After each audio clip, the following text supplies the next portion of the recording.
first things first. முதல் காரியங்கள் முதலாவது. පළමු කාරණා පළමු කොට. ஆண்டவருக்கு இந்த முதல் காரியங்கள் என்பன ரொம்ப பிடிக்கும். දෙවියන් වහන්සේට මේ පළමු කාරණා කියන එක ඉතාමත් ප්‍රියජනකයි. God is interested in first things. And God is very, how can you say, he is unpredictable. ஆண்டவருடைய விஷயங்களை நாம் முன்னாலேயே எண்ணி பார்த்து கொள்ள முடியாது. දෙවියන් වහන්සේ කාරණා අපිට කලින්ම ගණන් කරලා බලන්න බෑ. இப்போ சிலர் நடந்து கொள்ளும் போது இவர் என்னத்துக்கு திரும்புகிறார் என்று ஓரளவு புரிந்து கொள்ளலாம் அல்லவா? සමහරව හැරෙනකොට අපිට තේරෙනවා මෙයා හැරෙන්නේ මොන දෙයකටද කියන එක. When we look at some people, we can smell if they are going to do something, we can guess. But with God, boy, he is unguessable, he is unpredictable, he. ஆண்டவரை பற்றி நமக்கு முன்னாலே ஒன்றையும் இவர் இப்படிதான் செய்வாரா இருக்கும் என்று நினைக்கவும் முடியாது. முற்றிலும் தலைகீழாக செய்து கொண்டிருப்பார். දෙවියන් වහන්සේ ගැන අපිට උන්වහන්සේ මෙහෙම තමා කරන්න යන්නේ කියලා හිතා ගන්නත් බෑ. එහෙම හිතුවත් ඒක වෙන්නෙත් නැහැ. இப்போ அவரை தன்னை பற்றி ஒரு அழகான விஷயத்தை சொல்லி இருக்கிறார். என்ன தெரியுமா? උන්වහන්සේ තමුන් වහන්සේ ගැන ඉතාමත් ලස්සන උදයක් කියලා තියෙනවා. ஆரம்பமும் நானே முடிவும் நானே. උන්වහන්සේ කියනවා ආරම්භයත් මමයි අවසානයත් මමයි. God has hinted certain things to us, one of which is that he is the beginning and the end. He is the Aleph and Tau. He is the Alpha and Omega. அவர்தான் ஆலெஃபும் டவும், அவர்தான் அல்பாவும் ஒமேகாவும். ආලෙෆ් සහ ටව් උන්වහන්සේ, alpha සහ ඔමේගා උන්වහන්සේ. விசுவாசத்தை துவக்குகிறவரும் அவர், முடிக்கிறவரும் அவர். ඇදහිල්ල පටන් ගන්නෙත් උන්වහන්සේ, හමාර කරන්නෙත් උන්වහන්සේ. He commences faith and concludes faith. இப்போ இஸ்ரவேலர்களை நடத்தும் பொழுது இஸ்ரேல் ஜனதாව ගමන් කරද්දී அவர்களுக்கு முன்னாலேயும் போவார், பின்னாலேயும் போவார். ඔවුන්ට ඉදිරිනුත් ගමන් කරනවා, පිටිපසිනුත් ගමන් කරනවා. When he led the Israelites out of Egypt, God went before them and God also followed them.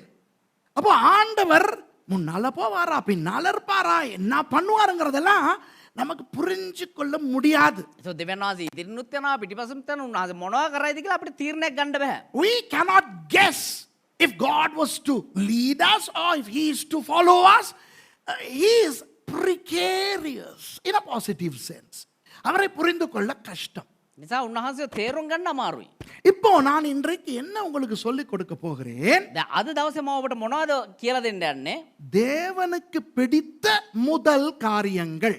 දෙවියන් වහන්සේට ප්‍රිය වන්නා පළමු කාරණා. Today I'm going to speak to you about the things that God likes first. But wait a minute, I am not going to outline everything of those first things in the Bible. வேதத்தில் இருக்கிற அந்த முதல் எல்லா காரியங்களையும் பற்றி நான் பேச போவதில்லை. බයිබලයේ තිබෙනවා පළමු කාරණා හැම දෙයක් ගැනම කතා කරන්න යන්නේ නැහැ. ஆயிரக்கணக்கில் இருக்கின்றன. දහස් ගාණක් දේවල් තියෙනවා. There are millions of first things in the Bible, so I'm not going to cover all, but I have hand-picked just 5. 5 காரியங்களை நான் பொறுக்கி எடுத்திருக்கிறேன். හැබැයි කාරණා 5ක් විතරක් අහුලලා අරන් තියෙනවා. முதலாவது முதலாவது தேவனுடைய ராஜ்யத்தையும் அதனுடைய நீதியையும் தேடுங்கள் என்பது. පළමු කොට උන්වහන්සේගේ රාජ්‍ය ධර්මිෂ්ඨකමත් සොයන්න කියන එක. First, seek ye first the kingdom of God and his righteousness. Second, the firstborn belongs to God. அந்த முதல் என்ன சொல்றது, முதல் பிறந்தது தலைச்சன் பிள்ளை, தலைச்சன் விலங்கு ஆண்டவருடையது. කුළුඳුලා දෙවියන් වහන්සේගේ දෙවෙනි කාරණාව. மூன்றாவது முதல் கனி அவருடையது. තුන්වනුව පළමු අස්වැන්න උන්වහන්සේට. பழைய. Thirdly, the first of the first fruits as belonging to God. Fourth, the tithes. நான்காவது தசம பாகம். හතරවෙනුව දසෙන් කොටස. அந்த இடம் வரும்போது நிறைய பேர் மூடிடுவாங்கன்னு தெரியும். ඒක් තැනට එද්දී ඒ කොටසෙදි ගොඩක් අය මේ off කරනවා. Many people will switch the channel when we hit the fourth topic, which is tithes. Fifth, the first day of the week, Sunday. ஐந்தாவது வாரத்தின் முதலாவது நாளாகிய ஞாயிற்றுக்கிழமை. පස්වෙනුව සතියේ පළමු දවස වන්නා වූ ඉරුදින. இன்றைக்கு நமது அநேக கேள்விகளுக்கு பதில் கிடைக்க போகின்றன. අද අපේ බොහෝ දේවල් වලට උත්තර ලැබෙන්න යන්නේ We are going to discover the answers to many of our questions today. Now be patient, follow the scriptures with me, and check it out and see what God has got to say to you today. நீங்கள் என்னோடு பொறுமையாக இருந்து தேவ செய்திக்கு செவி கொடுங்கள். ඔබ ඉවසිල්ලෙන් මාත් එක්ක ඉඳලා දෙවියන් වහන්සේගේ වචනට අහුම්කම් දෙන්න. வேத வசன ஆதாரத்தின்படி தான் இவன் பேசுகிறானா என்று ஆராயுங்கள். බයිබලානුකූලවද මොහු කතා කරන්න කියන දේ හොයලා බලන්න. பல மறை பொருட்களை ஆவியானவர் இன்றைக்கு நமக்கு சொல்லிக் கொடுக்க போகிறார். බොහෝ සැඟවිච්ච රහස් ආත්මයන් වහන්සේ අද දවසේ ඔබට උගන්වන්න යනවා. Many of us are somewhat perturbed and disturbed over certain things that I'm going to touch today. இன்றைக்கு நான் பேச போகின்ற சில விஷயங்களை குறித்து அநேகர் குழம்பிக் கொண்டிருக்கிறார்கள். අද දවසේ මම උගන්වන්න බොහෝ කාරණා ගැන බොහෝ දෙනෙක් කැළඹිල්ලෙන් සිටින්නේ. சில பழைய ஊழியக்காரர்கள் கூட குழம்பி போயிருக்கிறார்கள். සමහර පරණ දේව දාසයෝ පවා මේකට කැළඹිලා ඉන්නවා මේ දේවල් Even වලට. some mature Christian preachers, ministers are perturbed. They don't know what these things are about. இந்த காரியங்கள் என்னத்தை பற்றி பேசுகின்றன என்று அவர்களுக்கும் தெரியாமல் இருக்கின்றன. මේ කාරණා මොනවා ගැනද කතා කරන්න කියලා ඔවුන් නොදැන සිටිනවා සමහර වෙලාවට. அப்போ பிரசங்கத்துக்கு போவோமா? එවනම් දේශනාවට යමුද? Shall we go to the word of God? முதலாவது පළමු කොට ஆண்டவராகிய இயேசு நமக்கு மத்தேயு 6:33 சொல்லுகிறார். வசனத்தை வாசிக்க வேண்டாம், மனப்பாடமாய் தெரிந்திருக்க வேண்டும். වචනේ පෙළ ගන්න අවශ්‍ය නැහැ. මතේයු 6:33 කියනවා. We don't need to turn the Bible. We should know this verse by heart. Matthew chapter 6 verse 33. Seek ye first the kingdom of God and its righteousness, and all the other things shall be added unto you. முதலாவது தேவனுடைய ராஜ்யத்தையும் அதனுடைய நீதியையும் தேடுங்கள், அப்பொழுது இவைகள் எல்லாம் உங்களுக்கு கூட கொடுக்கப்படும்.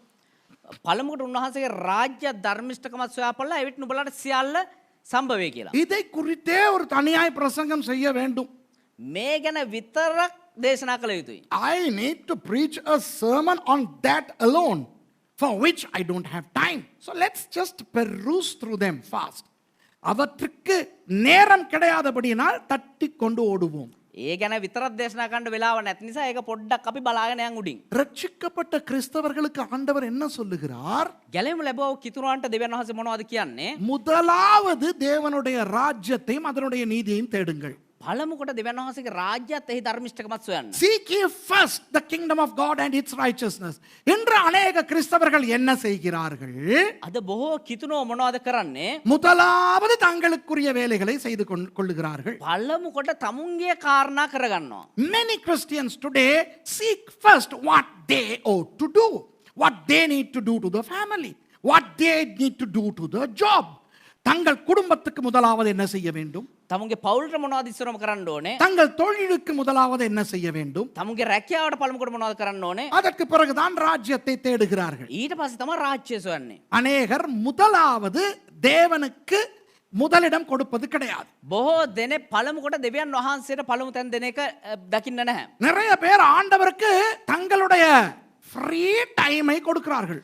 බොහෝ දෙනෙක් තමුන්ගේ නිදහස් වේලාව එහෙම නැත්නම් විවේකී කාලය තමයි දෙවියන් වහන්සේට දෙන්නේ. Many of the people, many Christians today very happily give God their free time, their leisure moments.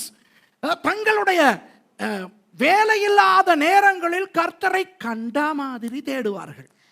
තමුන්ට වැඩක් නැති වෙලාවට දෙවියන් වහන්සේව උන්වහන්සේට තපා වෙන තරමට හොයනවා. அதுபோல தங்களுக்கு பிரச்சனை வந்துவிட்டால் ஆண்டவரை தேடு தேடு என்று தேடுவார்கள். ඒ වගේම තමුන්ට ප්‍රශ්නයක් කියලා ආපුවම උන්වහන්සේවම හොයාගෙන ඉන්නවා. You know, when they are stricken with a problem, a calamity, then they seek God. ஆனால் எல்லாம் நன்றாக நடந்து கொண்டிருக்கும் போது හැබැයි හැමදේම යහපත්ව සිද්ධ වෙගෙන යද්දී ஆண்டவரை தேடுவது நேரம் கிடைத்தால், දෙවියන් වහන්සේ හොයන්න වෙලාවක් හම්බ වුණා. when things move smoothly in their lives, they seek God secondarily, later on. நிறைய பேர் முதலாவது தொழிலையும் வியாபாரத்தையும் தேடுவார்கள். බොහෝ දෙනෙක් පළමු කොට තමුගේ රැකියාවත් ව්‍යාපාරයත් හොයනවා. Some people seek first their jobs and their businesses. சில பேர் தங்களுடைய பெண்டாட்டியையும் புருஷனையும் பிள்ளைகளையும் முதலாவது தேடுவார்கள். සමහරු පළමු කොට තමුගේ ස්වාමි පුරුෂයාත් දරුවනුත් බිරිඳත් හොයනවා. Some people seek first their spouses and their children. Some people seek first their relatives. சில பேர் தங்கள் சொந்தக்காரர்களைத்தான் முதலாவது தேடுவார்கள். සමහරු පළමු කොට හොයන්නේ තමුන්ගේ නෑදෑයෝ තමා. இப்படி இருக்கும்போது මෙහෙම තියෙද්දී அந்த வசனத்தின் அடுத்த பகுதி எப்படி வேலை செய்யும்? ඒ පදේ ඉතුරු කොටස කොහොමද එහෙමනම් ක්‍රියාවට නැගෙන්නේ? How can the remaining, the second section of that verse happen in our lives? That everything shall be added unto you. இவைகளெல்லாம் உங்களுக்கு கூட கொடுக்கப்படும் என்பது. මේ සියල්ල නුඹලාට සම්භවේ කියන එක. உங்களுக்கு கூட கிடைக்கப்பட வேண்டும் என்றால் මේ සියල්ල නුඹලාට හම්බ වෙන්න ඕනේ නම් ஞாயிற்றுக்கிழமையும் வேலைக்கு ஓடக்கூடாது. ඉරිදා රැකියාවට දුවන්න හොඳ නැහැ. இரிதத் அதுதான் என்னதாகாண்டு. ஞாயிற்றுக்கிழமையும் கடையை திறக்கக்கூடாது. ඉරිදත් කඩේ අරින්න හොඳ නැහැ. விளங்குதா? தேவனுடைய ராஜ்யத்தையும் அதனுடைய நீதியையும் தேடும் பொழுது இவைகள் எல்லாம் கூட கொடுக்கப்படுமா. දෙවියන් වහන්සේගේ රාජ්‍ය ධර්මිෂ්ඨකමත් සොයද්දි මේ සියල්ල නුඹලාට සම්බ The වෙනවා. Bible says if you seek first the kingdom of God and its righteousness, everything else shall be added unto you. Now if you read within the context, Jesus was talking about food, clothes and all the other things.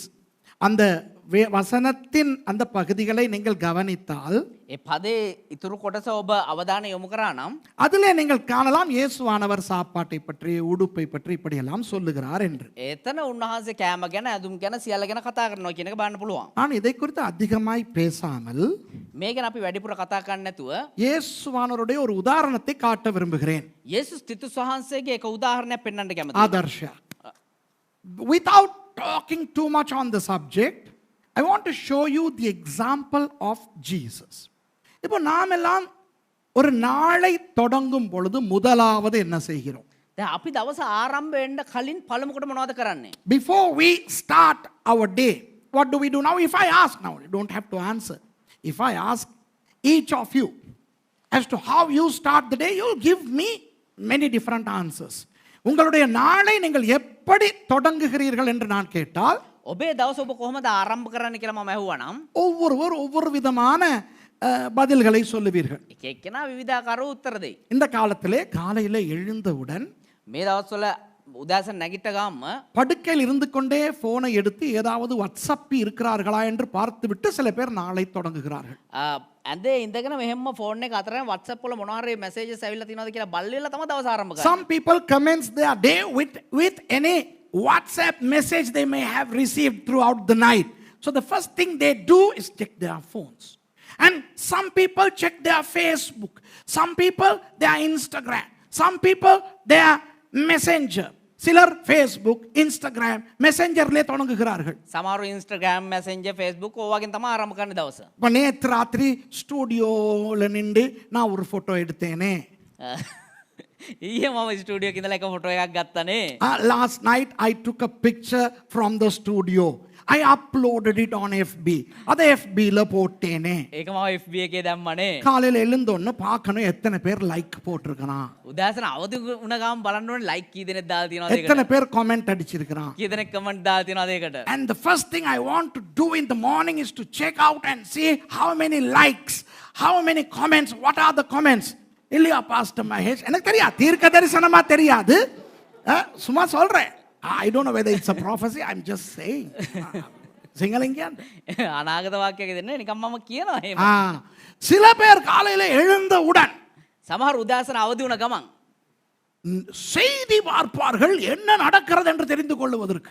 ප්‍රවෘත්ති බලනවා මොනවද සිද්ධ වෙලා තියෙන්නේ කියලා. Some people start their day with the news. They need to know what's happening. அவர்களுக்கு உலகத்தில் என்ன நடக்கிறது என்று தெரிய வேண்டும். ඔවුන්ට දැනගන්න ඕනේ ලෝකෙ මොනවද සිද්ධ වෙලා තියෙන්නේ කියලා. சில பேர் காலை எழுந்தவுடன் සමහර උදෑසන අවදි වුණ ගමන් தேநீர் அல்லது காபி குடிக்க வேண்டும். தேன் නැත්තම් கோபி බොන්න.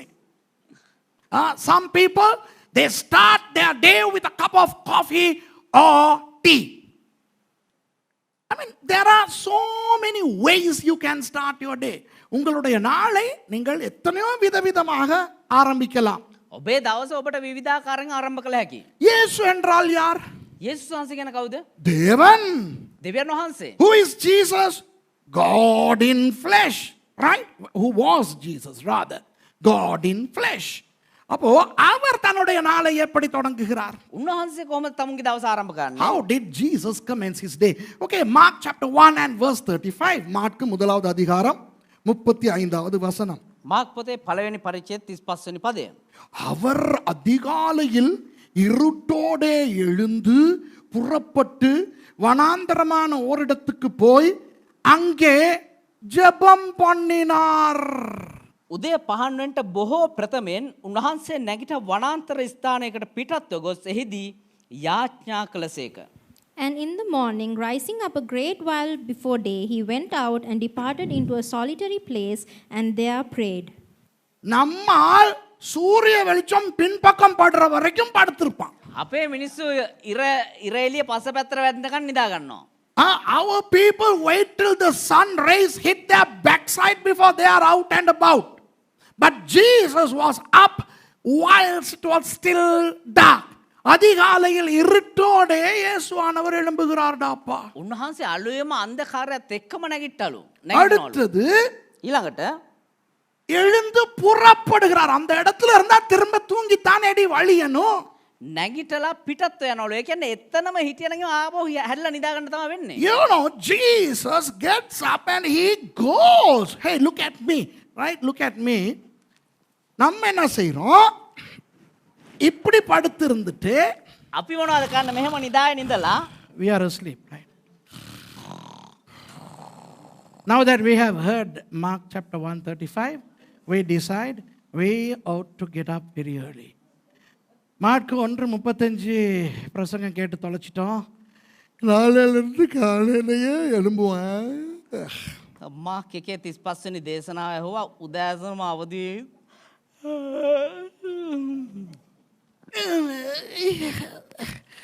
சோதராண்டவரே. සුදි ස්වාමිනේ. Okay, we get up and we adjust the pillow and we recline on the bed. எழும்பிட்டோம் இருட்டோட எழும்பிட்டோம். දැන් අන්ධකාරයත් එක්කම නැගිට්ටා. And we are up and we are reclining against the pillow and we are starting our day with prayer. Our most gracious loving Sarva Valavella Varate සර්ව බලධාරී ස්වාමී. இதனால் இயேசுவானவர் என்ன செய்தார்? යේසුස් වහන්සේ මොනවද කළේ? எழுந்து නැගිට புறப்பட்டு පිටත්ව ගොස් வனாந்தரமான ஒரு இடத்துக்கு போனார்.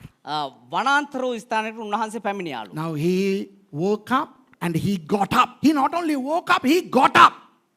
அவர் விழித்தது மாத்திரமல்ல, அவர் எழும்பினார். උන්වහන්සේ අවදි වුණා විතරක් නෙවෙයි උන්වහන්සේ නැගිට්ටා. அவர் எங்க போனார் தெரியுமா? උන්වහන්සේ කොහෙටද ගියේ දන්නවද? ஒரு இடத்துக்கு போனார்.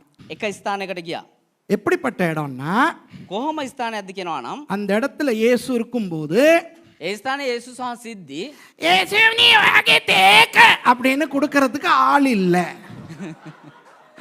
යේසු උங்களுடைய டீ නම් அப்படி කවුරුත් ඒක ගෙනාවේ නැහැ. விலங்குதான் நான் சொல்றது. You know, when Jesus prays, nobody is going to disturb him by saying, Jesus, cinnamon tea, Jesus.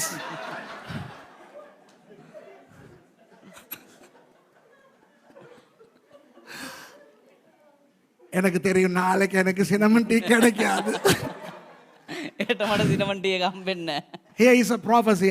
I am not going to receive my cinnamon tea tomorrow morning. I know that. விளங்குதா உங்களுக்கு?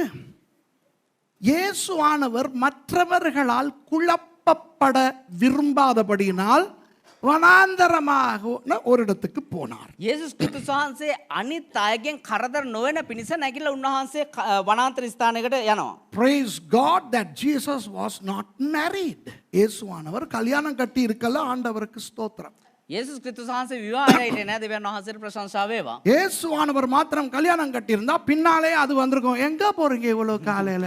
යේසුස් ක්‍රිස්තුස් වහන්සේ විවාහ වෙලා හිටියා නම් එහෙම ඔයද මේ උදේ පාන්දර යන්නේ කෑගෙන අහගෙන පිටිපස්සෙන් ගියේ. If had Jesus was married, you know, the wife would have followed him saying, I wanted to know where you leave early in the morning. Why can't you pray in the room? ஏன் உனக்கு ரூமுக்குள்ள ஜெபிக்க முடியாது? ඇයි ඔයාලට කාමරයට වෙලා යාඥා කරන්න? Praise God. அங்கே ஜெபம் mercy முறைக்குது. நான் உங்களுக்கு சொல்லல, நான் மற்றவங்களுக்கு சொல்றேன். நான் என்ன சொல்லுகிறேன் நன்றாய் கவனியுங்கள். මම මොනවද කියන්නේ හොඳට අවධානය යොමු කරන්න. இயேசுவானவரின் உதாரணத்தை விட சிறந்த உதாரணம் இருக்க முடியுமா? යේසුස් ක්‍රිස්තුස් වහන්සේගේ උදාහරණයට වඩා හොඳ උදාහරණයක් තියෙන්න පුළුවන්ද? Can we have a better example than that of Jesus? If he woke up and got up whilst it was still dark and he moved away from where he was sleeping and he started the day praying to his Father, why don't we follow suit? இயேசுவானவர் அதிகாலையிலே இருட்டோட எழுந்து යේසුස් ක්‍රිස්තුස් වහන්සේ අලුයම අන්ධකාරයත් එක්ක නැගිටලා தூங்கிக் கொண்டிருந்த இடத்தை விட்டு புறப்பட்டு ஓரமாய் எங்கோ போய் නිදාගත්තා වූ ස්ථානයේ නැගිටලා පැත්තකට ගියා නම් போய் அவர் ஜெபித்தார் என்றால் එහෙම ගිහිල්ලා උන්වහන්සේ යාඥා කරා කියනවා නම් நானும் நீங்களும் ஏன் அந்த உதாரணத்தை பின்பற்றக்கூடாது? ඔබත් මමත් ඇයි ඒ උදාහරණය අනුගමනය කළ නොකරන්නේ? நாளை ஆண்டவரோடு தொடங்குவோம். දවස අපි දෙවියන් වහන්සේත් එක්ක ආරම්භ කරමු. Let's commence our day with God. Let's give the first few moments of our day to God. நமது நாட்களின் ஆரம்ப நொடிகளை ஆண்டவருக்கு கொடுப்போம். අපේ දවස්වල ආරම්භයේ පළමු කොට අපි පළමු කොටස දෙවියන් වහන්සේට දෙමු. அப்ப அந்த அப்படி எழுமணும்னு ஜெபம் பண்ணா மட்டும் தான் ஆண்டவர் கேட்பாரா? එතකොට අපි නැගිට්ට ගමන් යාඥා කරන දෙවියන් වහන්සේ කහනවද? නෑ. අපි නැගිට්ට ගමන් යාඥා කරානම් විතරයිද දෙවියන් වහන්සේ අහන්නේ? Is God willing to hear us only if we pray first thing in the morning? No. He is ready all the time to listen to our prayers. நமது ஜெபங்களுக்கு எந்த நேரமும் செவி கொடுக்க அவர் ஆயத்தமாக இருக்கிறார். අපේ යාඥාවට ඕනෑම අවස්ථාවක අහුම්කම් දෙන්න උන්වහන්සේ සූදානම්ව සිටිනවා. ஆனால் கொடுப்பதில் சிறந்ததையும் முதன்மையானதையும் கொடுப்போம். හැබැයි දෙන්නා වූ දේ හොඳම දේ පළමු කොටස අපි උන්වහන්සේට දෙමු. Let's give the first and the best to God. Read first the word before you read the news or WhatsApp messages. நீங்கள் செய்திகளையோ வாட்ஸ்அப்பையோ ஃபேஸ்புக்கையோ வாசிப்பதற்கு முதல் தேவ வார்த்தையை வாசித்து விட்டு தொடங்குங்கள். ඔබ WhatsApp හරි Facebook හරි ප්‍රවෘත්ති හරි මොනවා හරි බලන්න කලින් දෙවියන් වහන්සේගේ වචනේ කියවලා දවස ආරම්භ කරමු. முதலாவது தேவனுடைய ராஜ்யத்தையும் அதனுடைய நீதியையும் தினசரி தேடுவோம். පළමු කොට උන්වහන්සේගේ රාජ්‍ය ධර්මිෂ්ඨකම දිනපතා අපි සොයමු. Let's seek first the kingdom of God and his righteousness on a daily basis. Number 2, the firstborn. இரண்டாவது දෙවෙනි කාරණාව தலைச்சன் சம்பந்தமாய் ஒரு வசனத்தை வாசிப்போம். වැඩිමහල්ලන් ගැන අපි කුළුඳුලන් ගැන අපි පදයක් කියවමු. யாத்ராகமம் 13வது அதிகாரம் 2வது வசனம். නික්මයාම 13 වෙනි පරිච්ඡේදයේ 20 දෙවෙනි පදය. Let's turn to Exodus chapter 13 and verse 2. Now we need to read this very carefully. இதை ஒழுங்காய் நாம் வாசிக்க வேண்டும். உங்களுக்கு சில காரியங்களை நான் கற்றுக் கொடுக்க விரும்புகிறேன். මේක ඉතාමත් පැහැදිලිව අපි කිය යුතුයි. සමහර කාරණා ඔබට උගන්වන්න යනවා. Now look, listen. I want to explain something very deep here, so I want all ears. Okay?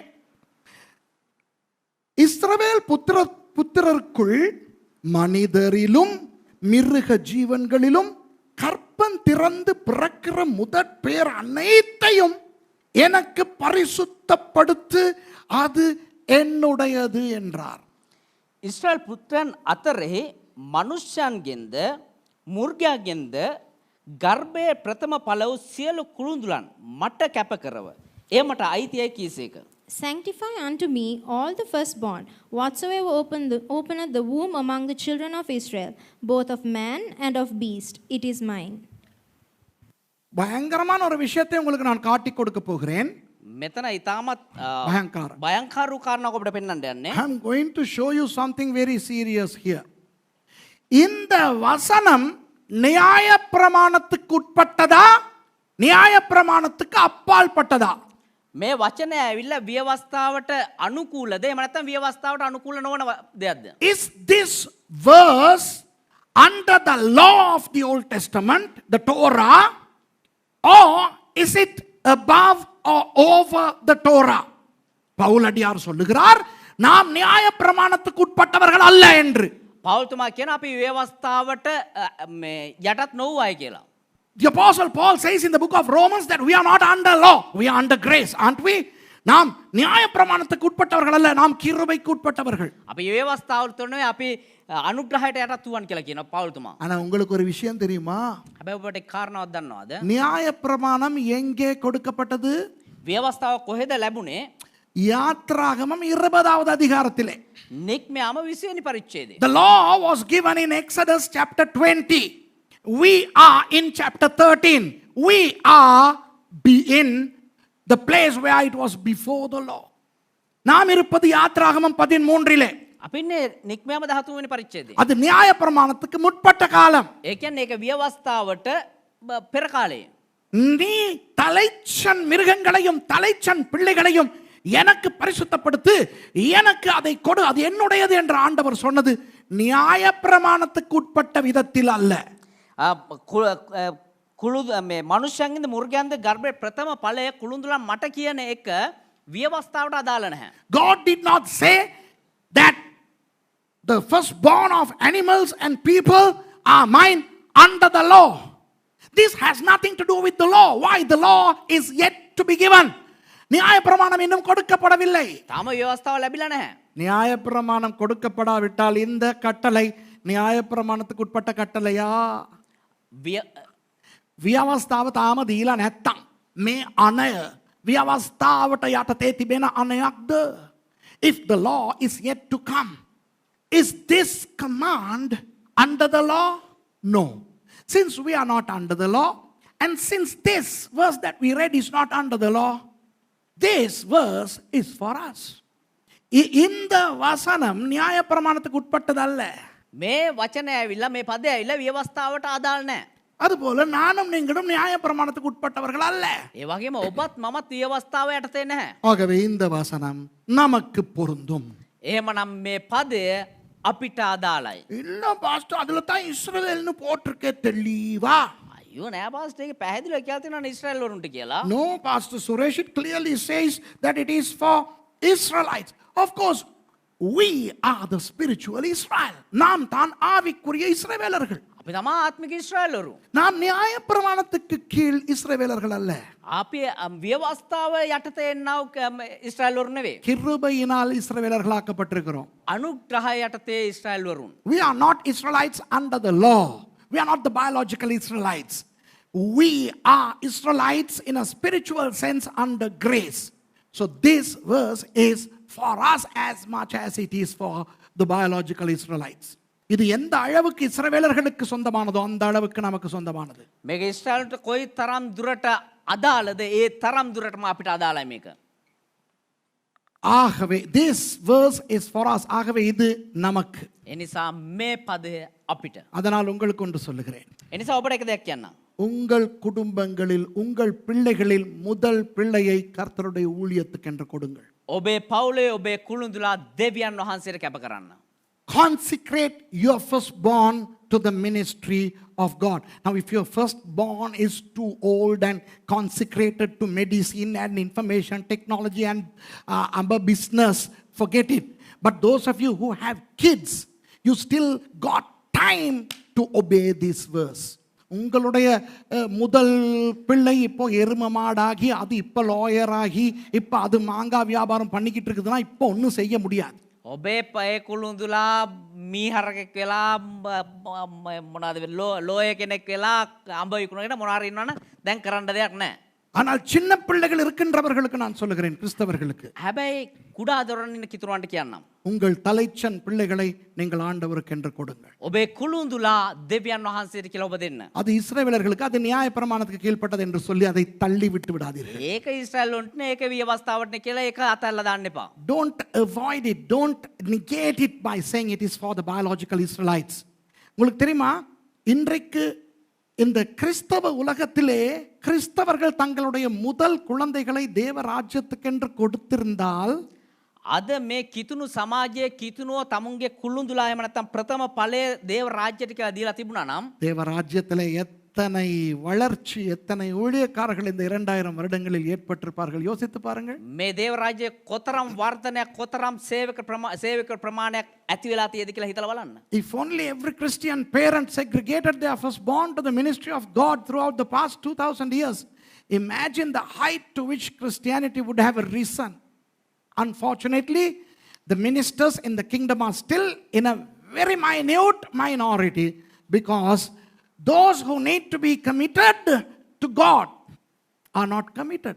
இன்றைக்கு ஊழியர்களுடைய தொகை மிகவும் குறைவாக இருப்பதற்கு காரணம் අද සේවකයන්ගේ ප්‍රමාණය ඉතාමත් ස්වල්ප වෙන්න කාරණාව அர்ப்பணிக்கப்பட வேண்டிய பிள்ளைகள் அர்ப்பணிக்கப்படவில்லை.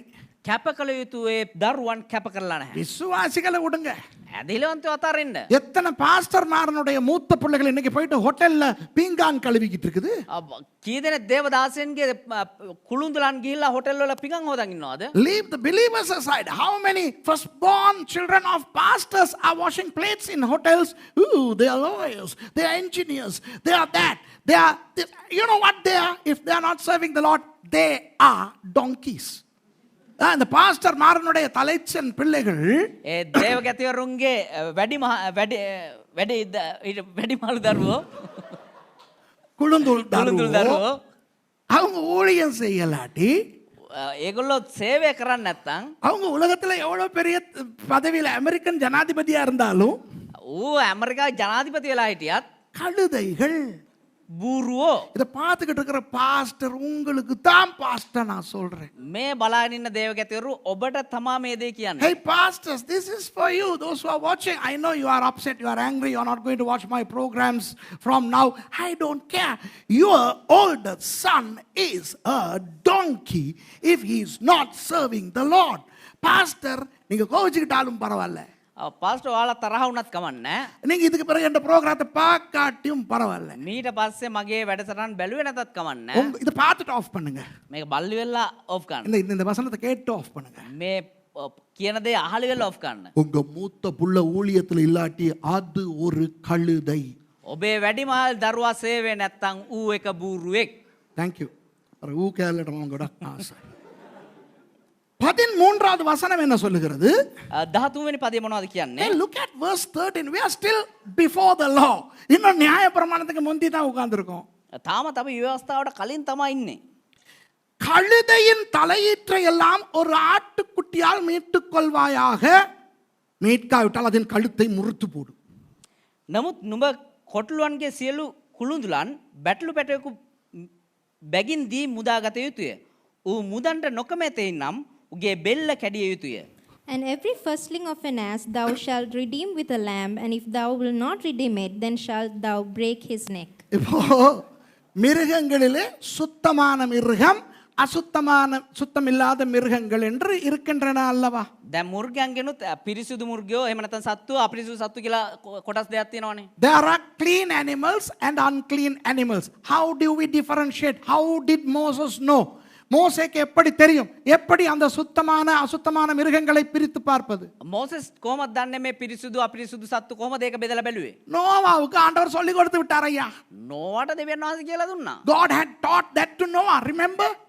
7 pairs of clean animals versus 1 pair of unclean animals. அந்த கப்பலுக்குள்ளே பேழைக்குள்ளே ஏற்றும் போது ඒ නැවට සත්තු නංගවද්දී சுத்தமான மிருகங்களின் 7 ஜோடுகள், පිරිසිදු සතුන්ගෙන් ජෝඩු 7 බැගින් அசுத்தமான மிருகங்களில் ஒரு ஜோடுகள். ඒ අපිරිසුදු සතුන්ගෙන් එක ජෝඩුව බැගින්. ஆகவே மோசேக்கு தெரியும், එතකොට මෝසස් දන්නවා. இஸ்ரவேலர்களுக்கு தெரியும், ඊශ්‍රායලුන්ට දන්නවා. நமக்கும் தெரியும். එතකොට අපිටත් So දන්නවා. Moses knew, the Israelites knew, and we also know what are the unclean and the clean animals. And the donkey falls to the category of unclean animal. கழுதை ஒரு அசுத்தமான மிருகமாக வருகிறது. බූරුව ඇවිල්ලා අපිරිසුදු සතුන්ගේ ගණයට තමයි වැටෙන්නේ. அப்படியா என் பிள்ளைக்கு சொன்னீங்க நீங்க முதல்ல? එහෙනම් එහෙමද මගේ දරුවට කලින් කිව්වේ? மன்னிச்சுக்கிறங்க. සමා වෙන්න. உங்க பிள்ளைய கழுதைக்கு நான் ஒப்பிட்டதுக்காக என்னை மன்னிச்சுக்கிறங்க. ஏன்னா கழுதை பாவம். ඔබේ දරුවා මම බූරුවට සමාන කරපෙකට මට සමා වෙන්න. ඒ කියන්නේ බූරුවා පව්. You know, if you now realize that, my goodness, I compared your son with a donkey, and if you're upset, I'm sorry, I shouldn't have done that. Why? Because the donkey is better than your child. Because it was born unclean, it has to be unclean. அது பிறந்ததே கழுதை, அது கழுதையா தான் இருக்கணும். ඒ කියන්නේ ඉපදුනේ බූරුවෙක් ඉදෙන්න බූරුවෙක් ඉදේ තමයි ඉන්න ඕනේ. உங்க புள்ள சிங்கமா பிறந்துட்டு நீங்க கழுதையாக்கி வச்சிருக்கீங்க. அப்ப அது எவ்வளவு அசிங்கம். ඔබේ දරුවා සිංහෙක් විදිහට ඉපදිලා ඔබ බූරුවෙක් කළා. ඉතින් ඒක කොච්චර අප්‍රියජනකද? Your child was born a lion, now you have made it to become a donkey, and you say, what can I do, Pastor? I tried, I told, I advised. He's not listening, he wants to be a donkey. நானும் try பண்ணேன் pastor, எவ்வளவு தான் பேசுறது. මමත් උත්සාහ කරා pastor කොච්චර කියලා උත්සාහ කරන්නද? ரொம்ப ட்ரை பண்ணேன் பாஸ்டர். ඇහෙන්න උත්සාහ කරා පාස්ටර්. அது கழுதையா போயிடுச்சு. ඌ බූරුවෙක් කියලාම ගියා. இல்ல, கழுதையை கேவலப்படுத்தாதீங்க. හැබැයි බූරාව මේ ලැජ්ජාටපත් කරන්න. இப்போ ஒரு கழுதை உங்கள் குடும்பத்திலே, அதாவது அவர்களுக்கு சொல்லுகிறார் ஆண்டவர், உங்கள் வீட்டிலே ஒரு கழுதை முதல் குட்டியாய் பிறந்து விட்டால், ஒரு கழுதைக்கு முதல் குட்டி பிறந்து விட்டால், බූරුවෙකුට පළමු පැටිය ඉපදුනා නම් so if in your household a firstborn donkey is born, you can't offer that donkey to God. அந்த கழுதையை நீங்கள் ஆண்டவருக்கு கொடுக்க முடியாது. ඒ බූරුව දෙවියන් වහන්සේ දිය නොහැකි. அதனால் එනිසා அந்த கழுதைக்கு பதிலாய் நீங்கள் ஒரு ஆட்டை வாங்கி அந்த ஆட்டை கொடுக்க வேண்டும். ඒ බූරුව වෙනුවට එක බැටළුවෙක් පූජා කරන්න. So you have to buy a sheep, a lamb on behalf of that donkey and offer that donkey. Boy, I have another sermon there, man. I don't have time. அதுக்கு இன்னொரு பிரசங்கம் பண்ணனும், எனக்கு நேரம் இல்லை, விட்டுருங்க. ඒකට තව දේශනාවක් කරන්න පුළුවන්. හැබැයි වෙලාව නැහැ. ඒ නිසා අතාරින්න. யோவான் 1:29 யோவான் ஸ்நானன் இயேசுவை பார்த்து சொல்லுகிறார், இதோ உலகத்தின் பாவங்களை சுமந்து தீர்க்கிற தேவ ஆட்டுக்குட்டி. යොහන් 1:29 කියනවා වෙන්න ලෝකයේ බැටළු පැටවානෝ කියලා. John the Baptist looked at Jesus and said, behold the Lamb of God. When he looked at Jesus, Jesus has come and offered himself on our behalf so that we no longer need to be donkeys. நம் சார்பாக இயேசுவானவர் வந்து மரித்தபடினால் අපි වෙනුවෙන් යේසුස් ක්‍රිස්තුස් වහන්සේ ඇවිල්ලා මැරුණ නිසා நாம் இனி கழுதைகளாய் வாழ தேவையில்லை. දැන් අපි බූරුව විදිහට ජීවත් වෙන්න අවශ්‍ය அப்போ නැහැ. அந்த இரண்டாவது காரியம் என்ன? ඒතකොට දෙවෙනි කාරණාව මොකද්ද? தலைச்சன் பிள்ளைகளையும் தலைச்சன் மிருகங்களையும் ஆண்டவருக்கு கொடுப்பது. කුළුඳුල් දරුවොත් කුළුඳුල් සත්වයොත් දෙවියන් වහන්සේට. So the second point is to offer the firstborn to God. Now don't bring your first puppy here next Sunday saying that it was the first puppy of our dog. அடுத்த ஞாயிற்றுக்கிழமை வரும் பொழுது ஒரு நாய்க்குட்டியை தூக்கிட்டு வந்து எங்கள் வீட்டில் பொட்ட நாய் குட்டி போட்டுருச்சு, இதுதான் குட்டி, சர்ச்சுக்கு கொடுக்குறோன்னு கொண்டு வந்துடாதீங்க. ලබන සතියේ බලු පැටියෙක් කරන් ඇවිල්ලා මේ වල් බලු පැටියෙක් කරන් ඇවිල්ලා අපේ වැල්ලේ පැටව දැම්මා මේ පළවෙනි පැටිය කියලා ඥාන දෙන්න. ජර්මන් ෂෙපර්ඩ් පිට් බුල් රොට්වයිලර් නම් කමක් නැහැ. නමුත් අර පරබල්ලෝ ගේන්න එපා. நல்ல உயர்ந்த ரக நாயாக இருந்தால் ஃபர்ஸ்ட் பார்ன் இல்லை, ஃபிஃப்த் பார்னாக இருந்தாலும் பரவாயில்ல, கொண்டு தான் எடுத்துக்கிடுவோம். இந்த சும்மா இந்த சொறி நாய் பரநாயெல்லாம் கொண்டாடக்கூடாது. மூன்றாவது තුන්වෙනුව முதல் கனி, ප්‍රථම ඵලය. the first fruits. Now not the first fruits but the first of the first fruits. வாசிப்போம் யாத்ராகமம் 23:19. අපි කියමු නික්මයාම 23 වෙනි පරිච්ඡේදයේ 19 වෙනි පදය. Exodus chapter 23:19, and let me remind you, this is after the law. இது நியாயப்பிரமாணத்துக்கு பிறகு. මේකේ ව්‍යවස්ථාවට පසුව. அப்ப நீங்க சொல்லலாம், එහෙනම් ඔබට කියන්න පුළුවන් அப்பா அப்ப இது நியாயப்பிரமாணத்துக்குள்ள தானே, ஆகவே நமக்கு தேவையில்லைன்ட்டு. එහෙනම් මේක ව්‍යවස්ථාවට අනුකූලයි නේ, නිසා අපිට අදාළ නැහැ කියලා. Now you can breathe a breath of sigh saying, oof, you know, a sigh of relief. Oh, this is under the law, so we don't need to adhere to this. No. The Lord has re-emphasized this in the New Testament, saying you need to bear fruit in John chapter 15.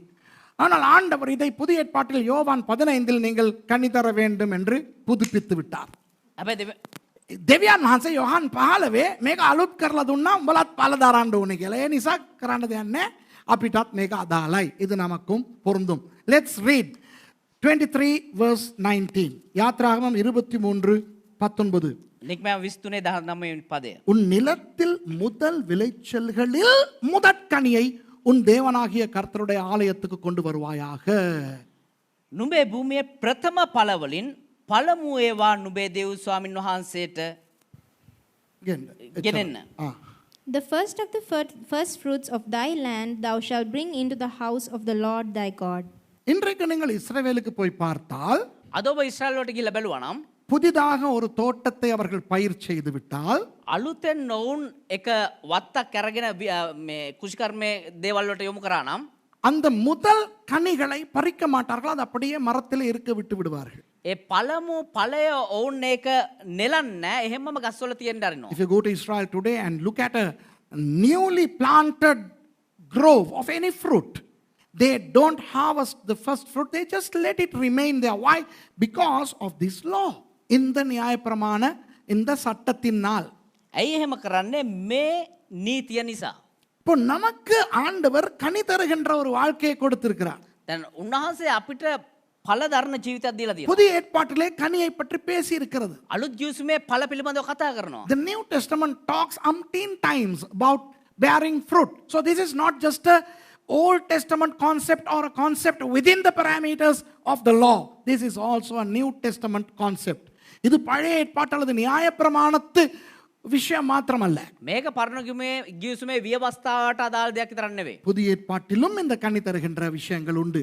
අලුත් ගිවිසුමෙත් මේ ඵල පිළිබඳ කාරණා බොහෝයි. ஆவியின் கனி உண்டு. ආත්මික ඵල තියෙනවා. There is the fruit of the spirit. Then the fruit bearing life with Jesus. இயேசுவோடு கூட இணைந்து கனி தரும் ஜீவியம். යේසුස් ක්‍රිස්තුස් වහන්සේත් එක්ක සම්බන්ධ වෙනා වූ ආත්ම ජීවිතේ ඵල. அதுபோல முதல் தரம் கிடைக்கின்ற ஆசீர்வாதங்களை கர்த்தருக்கு கொடுப்பது. ඒ වගේ පළමු කොට ලැබෙන ඵලයන් දෙවියන් වහන්සේ දිය යුතුයි. And also to give to God the first blessings. So it is a New Testament concept. Let's give God our first blessings and see how he enjoys that. நமது முதல் ஆசீர்வாதங்களை ஆண்டவருக்கு கொடுத்து பார்ப்போம். ஆண்டவர் எந்த அளவு சந்தோஷப்படுகிறார் என்று. අපේ පළමු ආශිර්වාදයෙන් අපි දෙවියන් වහන්සේ දීලා බලමු උන්වහන්සේ කොයි තරම් දුරට ප්‍රීති වෙනවද කියලා. ஒரு மூன்று காரியங்களை நான் உங்களுக்கு மூன்று வசனங்களை வாசிப்போமா கொஞ்சம் அவசரமா? ඉතාමත් ඉක්මනින් පද තුනක් කියවමුද අපි? Shall we just read 3 verses real quick? Come with me to Proverbs chapter 3 verses 9 and 10. நீதிமொழிகள் 3ஆம் அதிகாரத்தில் 9ஆம் 10ஆம் வசனங்களை கொஞ்சம் வாசிப்போம். හිතෝපදේශ 3 වෙනි පරිච්ඡේදයේ 8 සහ 9 වෙනි පද කියවමු. 9 සහ 10 වෙනි පද කියවමු. Proverbs 3:9 No, I think ඒක හරිද? නුඹේ සම්පතින්ද නුඹේ සිළු අස්වැන්නේ ප්‍රථම ඵලයෙන්ද ස්වාමීන් වහන්සේට ගෞරව කරන්න. එවිට නුඹේ අටු බොහෝ ධාන්‍යයෙන් පිරෙන්නේය. නුඹේ මුද්‍රික යන්ත්‍රයද අලුත් මුද්‍රික පානෙන් ඉතිරෙන්නේය. Read it. Honor the Lord with thy substance and with the first fruits of all thine increase. So shall thy barns be filled with plenty, and thy presses shall burst out with new wine. உன் பொருளாலும் உன் எல்லா விளைவின் முதற் பலனாலும் கர்த்தரை கனம் பண்ணு. Wow! அப்பொழுது உன் களஞ்சியங்கள் பூரணமாய் நிரம்பும், உன் ஆலைகளில் திராட்சரசம் புரண்டோடும். அப்ப இந்த முதல் ஆசீர்வாதங்களை கர்த்தருக்கு கொடுக்கும் பொழுது அது கர்த்தரை கனம் பண்ணுவது என்று சொல்லுகிறார். එතකොට පළමු ආශිර්වාදය අපි දෙවියන් වහන්සේට දෙද්දී ඒක දෙවියන් වහන්සේට ගෞරව කිරීමක් කියලා කියනවා. The Bible says that if we give our first fruits, it's a way in which we honor God. Come with me to Hosea chapter 9 and read verse 10. ஓசியா 9வது அதிகாரத்தின் 10வது வசனத்தை வாசிப்போம். හොසියා 9 වෙනි පරිච්ඡේද 10 වෙනි පදේ කියවමු. அதிலே ஆண்டவர் சொல்லுகிறார், දැන් දෙවියන් වහන්සේ කියනවා அத்திமரத்தில் முதல் தரம் பழுத்த கனிகளைப் போல உங்கள் பிதாக்களை கண்டுபிடித்தேன். Hosea chapter 9 and verse 10. Look at that thing in the middle. I saw your fathers as the first ripe in the fig tree at her first time. අත්තික්කා ගසේ පළමු පළමෙන් නුඹලාගේ පියවරුන්ව මම සොයාගත්තා කියලා දෙවියන් වහන්සේ ඊශ්‍රායල් වරුන්ට කියනවා. ஆண்டவர் இஸ்ரவேலர்களுக்கு சொல்லுகிறார். He was saying to the Israelites, the way I found your fathers was like the first fruits of the fig tree. That's how important you are to me. அவ்வளவுக்கு நீங்கள் எனக்கு முக்கியம். ඒ තරම් දුරට ඔබ මට වැදගත්. கடைசியாக ஆதியாகமம் 4:4க்கு போனால், අවසානයේ උප්පත්ති 4:4ට ගියා නම් no, if you go to Genesis 4:4, ஆபேலும் தன் மந்தையின் தலையீற்றுக்களில் கொண்டு வந்தான். Wow. Read. And Abel he also brought of the firstlings. ආබෙල්ද තමාගේ රැළේ කුළුදුලන්ගෙන්ද උන්ගේ තෙලින්ද ගෙනායේය. ஆபேலினுடைய பலியை ஆண்டவர் அங்கீகரித்ததன் காரணம் அவன் தலையீற்றுக்களை கொண்டு வந்தான்.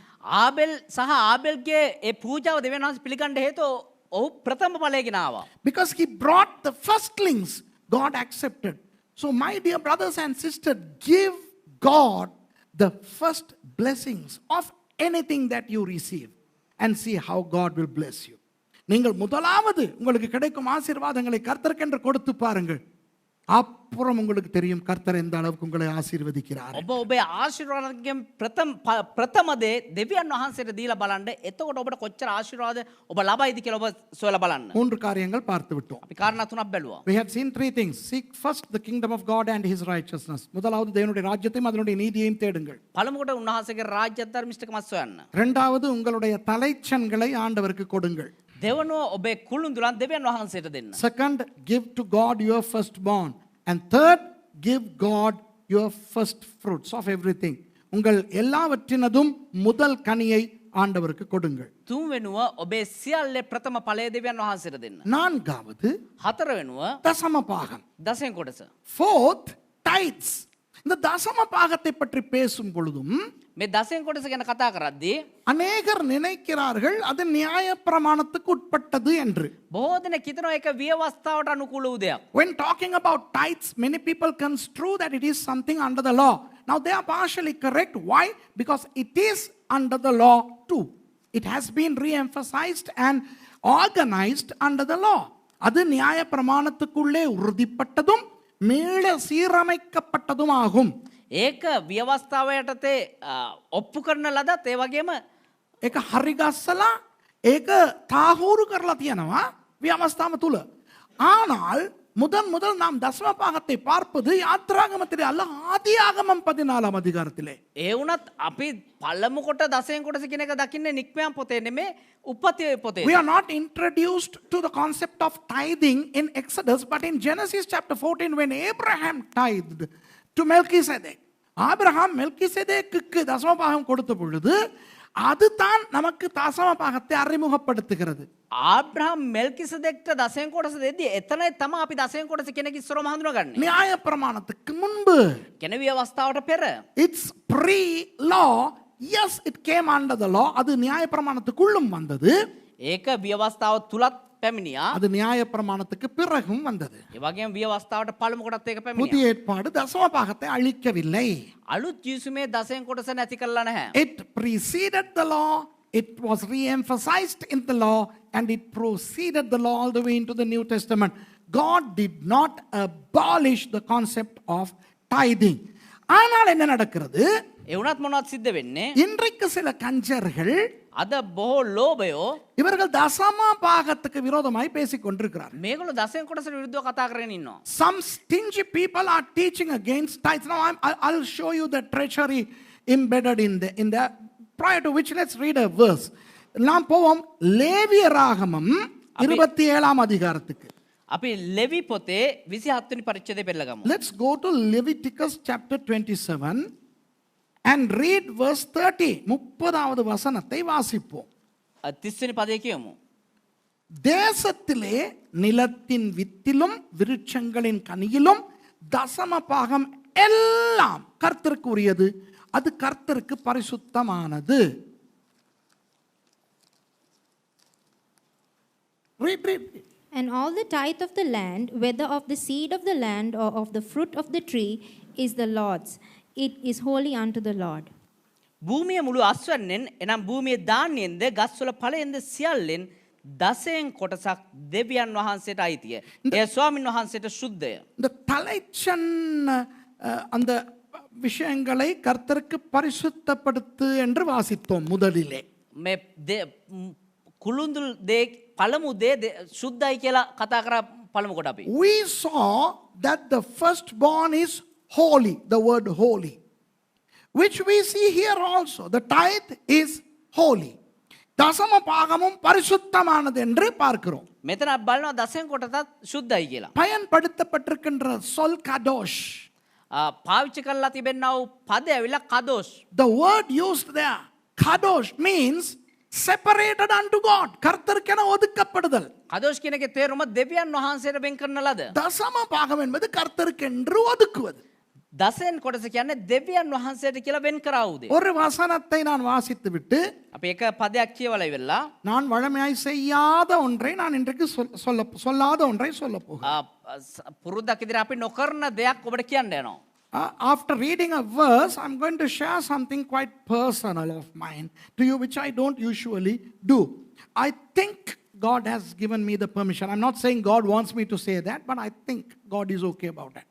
ஆண்டவர் எனக்கு சொல்ல சொன்னார் என்று நான் சொல்லவில்லை. දෙවියන් වහන්සේ මට මේ කියන්න කිව්වා කියලා මම කියන්නේ. நான் நினைக்கிறேன் ஆண்டவருக்கு ஓகே போல இருக்கு நான் இப்ப சொல்ல போறது. හැබැයි දැන් කියන්න යන්නේ දෙවියන් වහන්සේට ප්‍රශ්නයක් නැහැ. ඒක දෙවියන් වහන්සේ කියන්න අනුමත කරනවා කියලා. வாசிப்போமா 1 கொரிந்தியர் 16 1-2. 1 කොරින්ති 16 1 සහ 2. 1 Corinthians chapter 16 verse 1 and 2. பரிசுத்தவான்களுக்காக சேர்க்கப்படும் தர்மபரணத்தை குறித்து நான் கலாத்தியா நாட்டு சபைகளுக்கு பண்ணின திட்டத்தின்படியே நீங்களும் செய்யுங்கள்.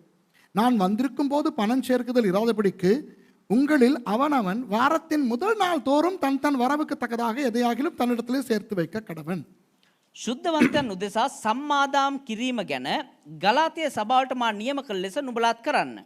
මා ආකල සම්මාදම් නොකරන පිණිස සතියේ පළමුවෙන්දා නුඹලගෙන් එකිනෙකා තම තමාගේ කාරණා සපලවන ප්‍රකාරයට රැස්කොට තම තමා ළඟ යමක් තබා ගනීවා. Now concerning the collection for the saints, as I have given order to the churches of Galatia, even so do ye. Upon the first day of the week, let every one of you lay by him in store, as God hath prospered him, that there be no gatherings when I come.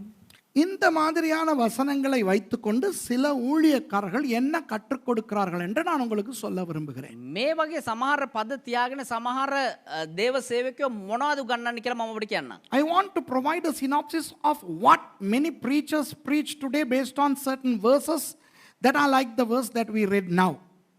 அவர்கள் சொல்லுகிறார்கள் ඔවුන් කියනවා 10ல் 1 என்பது பழைய ஏற்பாட்டுக்கு சொந்தமானது. දසෙන් කොටස කියන එක පරණ යුසුමට අදාළ දෙයක්. அது இப்போ தேவையில்லை. ඒක දැන් අවශ්‍ය නැහැ. They say that the tithe, the concept of tithing belongs to the Old Testament. We don't need it today. புதிய ஏற்பாட்டிலே அவனவனுக்கு விருப்பமானதை கொடுக்கலாம் என்று. අලුත් යුසුමේදී තම තමුන්ට කැමති දේ දෙන්න පුළුවන් කියලා. According to the New Testament, you can give to God whatever you like. இப்படி சொல்லும்போது මෙහෙම කියද්දී ரெண்டு விதமாய் மக்கள் சந்தோஷப்படுவார்கள். කාරණා දෙයාකාරයකින් මිනිස්සු සන්තෝෂ වෙනවා. People can become happy based on two things. Number one, the givers. There are natural givers. You know, even within Christianity and without, there are natural givers. They feel, wow, we can give over abundantly. இப்போ கிறிஸ்தவர்களுக்குள்ளே மாத்திரமல்ல, கிறிஸ்தவர் அல்லாதவர்களுக்குள்ளேயும் கொடுக்கிறவர்கள் நிறைய உண்டு. කිතුනන් තුල පමණක් විතර නෙවෙයි කිතුණු නොවන අය තුලත් දෙන අය ඉන්නවා. இப்போ எங்களுக்கு முடி வெட்டுகிற சகோதரர் ராஜா இருக்கிறார் கலஹாவிலே. දැන් අපිට කොණ්ඩේ කපන රාජයා ඉන්නවා ගලහා. அவர் அங்கு நான் முடிவெட்ட போனால் கட்டாயம் என்னை அந்த தமிழ் கடைக்கு கொண்டு போவார், சாப்பாடு வாங்கி கொடுக்க. දේවදාසයා ඒ සලුනකට කොණ්ඩේ කපන්න ගියා නම් අනිවාර්යයෙන්ම එතන ඉස්සරහා තියෙන දෙමළ කඩේට දේවගැතිරෝ එක්ක යනවා. My personal barber is Rajaya from Galaha. Even last night we went there. And every time I go there, he takes me to the hotel to buy me something to eat and drink. பல தடவை அப்படி அவர் செய்யும் பொழுது විවිධ අවස්ථාවන්වල ඔව් එහෙම කරද්දී அங்கு வந்திருக்கிற ஏழை யாராவது சாப்பிட்டால் அவர்களுக்கு தெரியாமல் கடைக்காரர்களுக்கு அவர்களுக்குள்ள பில்லையும் அந்த ராஜையா கட்டுகிறார். ඒ කඩේට දුප්පත් කවුරු හරි ඒ වෙලාවේ කෑමට ඇවිල්ලා හිටියා නම් ඔවුන්ට නොදැනෙන්න ඒ රාජයා මොනවද කරන්නේ ඒ අය කන එකටත් බිල ගෙවනවා. Many times I observed that when poor people came and ate in that hotel, he would sneak to the counter and pay for them without divulging the information that he paid. Now, he does something very Christian, but he is not a Christian. கிறிஸ்தவன் செய்ய வேண்டிய ஒரு வேலையை அவர் செய்கிறார், ஆனால் அவர் கிறிஸ்தவரே கிடையாது. කිතුණුවන් කළ යුතු එක කාරණාවක් ඔහු කරනවා හැබැයි ඔහු කිතුණුවෙක් නෙවෙයි. ஆகவே சிலர் சுபாவ ரீதியாகவே நல்ல கொடுக்கிறவர்களாய் இருக்கிறார்கள். ඒ නිසා සමහරු ස්වභාවයෙන්ම එහෙම දෙන පුද්ගල විදිහට ඉන්නවා. Some people possess that inborn craving to give. Some people are natural givers. Those people, those Christians are happy. Wow, we can give as much as we want, they say. ஓ அப்படிப்பட்ட கிறிஸ்தவர்கள் சந்தோஷப்படுவார்கள், நிறைய கொடுக்கலாமே என்று. ඒතර එහෙම කිතුණුව සන්තෝෂ අපිට නම් ගොඩාක් දෙන්න පුළුවන් නේ කියලා. ஆனால் நிறைய கிறிஸ்தவர்கள் கஞ்சர்கள். හැබැයි බොහෝ කිතුණුව ලෝභයෝ. But a lot of Christians are stingy. And if they are told you can give out of your own discretion, they are so happy. Wow. அப்படிப்பட்டவங்களுக்கு உன் மனசுல உள்ளபடித்தான் நீ கொடுக்கணும்னு சொன்னா ரொம்ப சந்தோஷமா இருக்கும். එහෙම කට්ටයන්ට ඔබ කැමති විදිහට ඔබට දෙන්න පුළුවන් කියම ගොඩාක් සන්තෝෂ වෙනවා. அப்போ அப்படி பிரசங்கம் பண்ற பாஸ்டர் மேல பெரிய அன்பு வரும். ඒතකොට එහෙම දේශනා කරන දේවගතිවරයා කෙරෙහි ඉතාමත් වූ දැඩි ප්‍රේමයක් They එනවා. fall in love with pastors who preach that way, who don't. Some pastors are very proud saying, I never talk about tithes to my people. சில பாஸ்டர்மார் ரொம்ப பெருமையா சொல்லுவாங்க, நான் என்னுடைய மக்களுக்கு தசம பாகத்தை பற்றி பேசுவதே கிடையாது. සමහර පාස්ටර්ලා ඉතාමත් ආඩම්බරෙන් කියන මම මගේ ඇදහිලි වන්තින්ට දසයෙන් කොටස ගැන කතා කරන්නෙම නැහැ. நீங்கள் ஒரு நல்ல பாஸ்டரே அல்ல.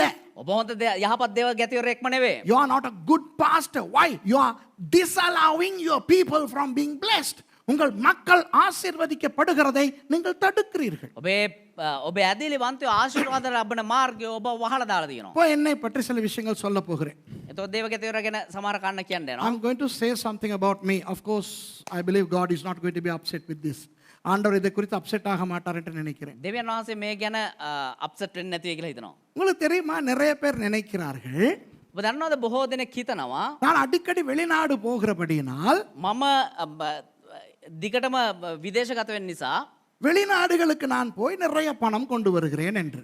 විදේශගත වෙලා මම බොහෝ මේ මුදල් රැගෙන එනවා කියලා. Since I travel abroad quite frequently, many people assume that I go abroad, raise funds and bring in bulk of money. இன்னொன்று, நான் அடிக்கடி இஸ்ரவேல் போகிறபடியினால் ඒ වගේම නිරන්තරයෙන් ඊශ්‍රායල් යන නිසා நான் இஸ்ரவேலுக்கு டூர் கூட்டிக் கொண்டு போய் சம்பாதிக்கிறேன் என்று நிறைய பேர் நினைக்கிறார்கள். ඊශ්‍රායල් වලට මේ Tour ගෙනියන. සංචාරණ එක්කන් ගිහින් වෙලා මුදල් හම්බ කරනවා කියලා හිතනවා. And since I travel to Israel many times a year, people think that I do Israel tours and I earn money that way. And also many foreigners come here. Many people think that these foreigners who come here, they bring in a lot of money. நிறைய வெள்ளைக்காரர்கள் வெளிநாட்டுக்காரர்கள் இங்கே வருகிறபடினால் அவர்கள் எல்லாம் நிறைய பணம் கொண்டு வருகிறார்கள் என்று நிறைய பேர் நினைக்கிறார்கள். ඒ වගේම බොහෝ විදේශිකනුත් මේ ස්ථානට පැමිණෙන නිසා ඔවුන් හිතනවා බොහෝ විදේශිකයෝ මෙතෙන්ට ඇවිල්ලා මුදල් දීලා යනවා කියලා. கடைசியாக நான் வெளிநாட்டுக்கு போனது 2020 மார்ச். අවසාන වශයෙන් දේවගතිවරයා විදේශගත වුණේ 2020 මාර්තු මාසයේ. The last trip of mine abroad was March 2020. And this is April 2021. இது ஏப்ரல் 2021. 13 மாதங்களாய் நான் வெளிநாடு போகவில்லை. මේ 2020 අප්‍රේල් මාසයේ කියන්නේ මාස 13ක්ම විදේශගත වුණේ නැහැ. I haven't traveled abroad for 13 months. And I haven't traveled to Israel in 1.5 years. இஸ்ரவேலுக்கு நான் போய் 1.5 வருஷங்கள் ஆகின்றன. ඊශ්‍රායල් වලට ගිහිල්ලා දැන් අවුරුදු 1.5ක් වෙනවා. கடைசியாக இங்கு வெளிநாட்டுக்காரர்கள் வந்து 1.5 வருஷங்கள் ஆகின்றன. අවසානයේට විදේශිකයන් මේ ස්ථානට ඇවිල්ලා අවුරුදු 1.5ක් විතර වෙනවා. It is 1.5 years since any foreigner came to Bellwood. ஆனால் இந்த கடந்த 13 மாதங்களாக நான் பண்ணின சில விஷயங்களை பாருங்களேன்.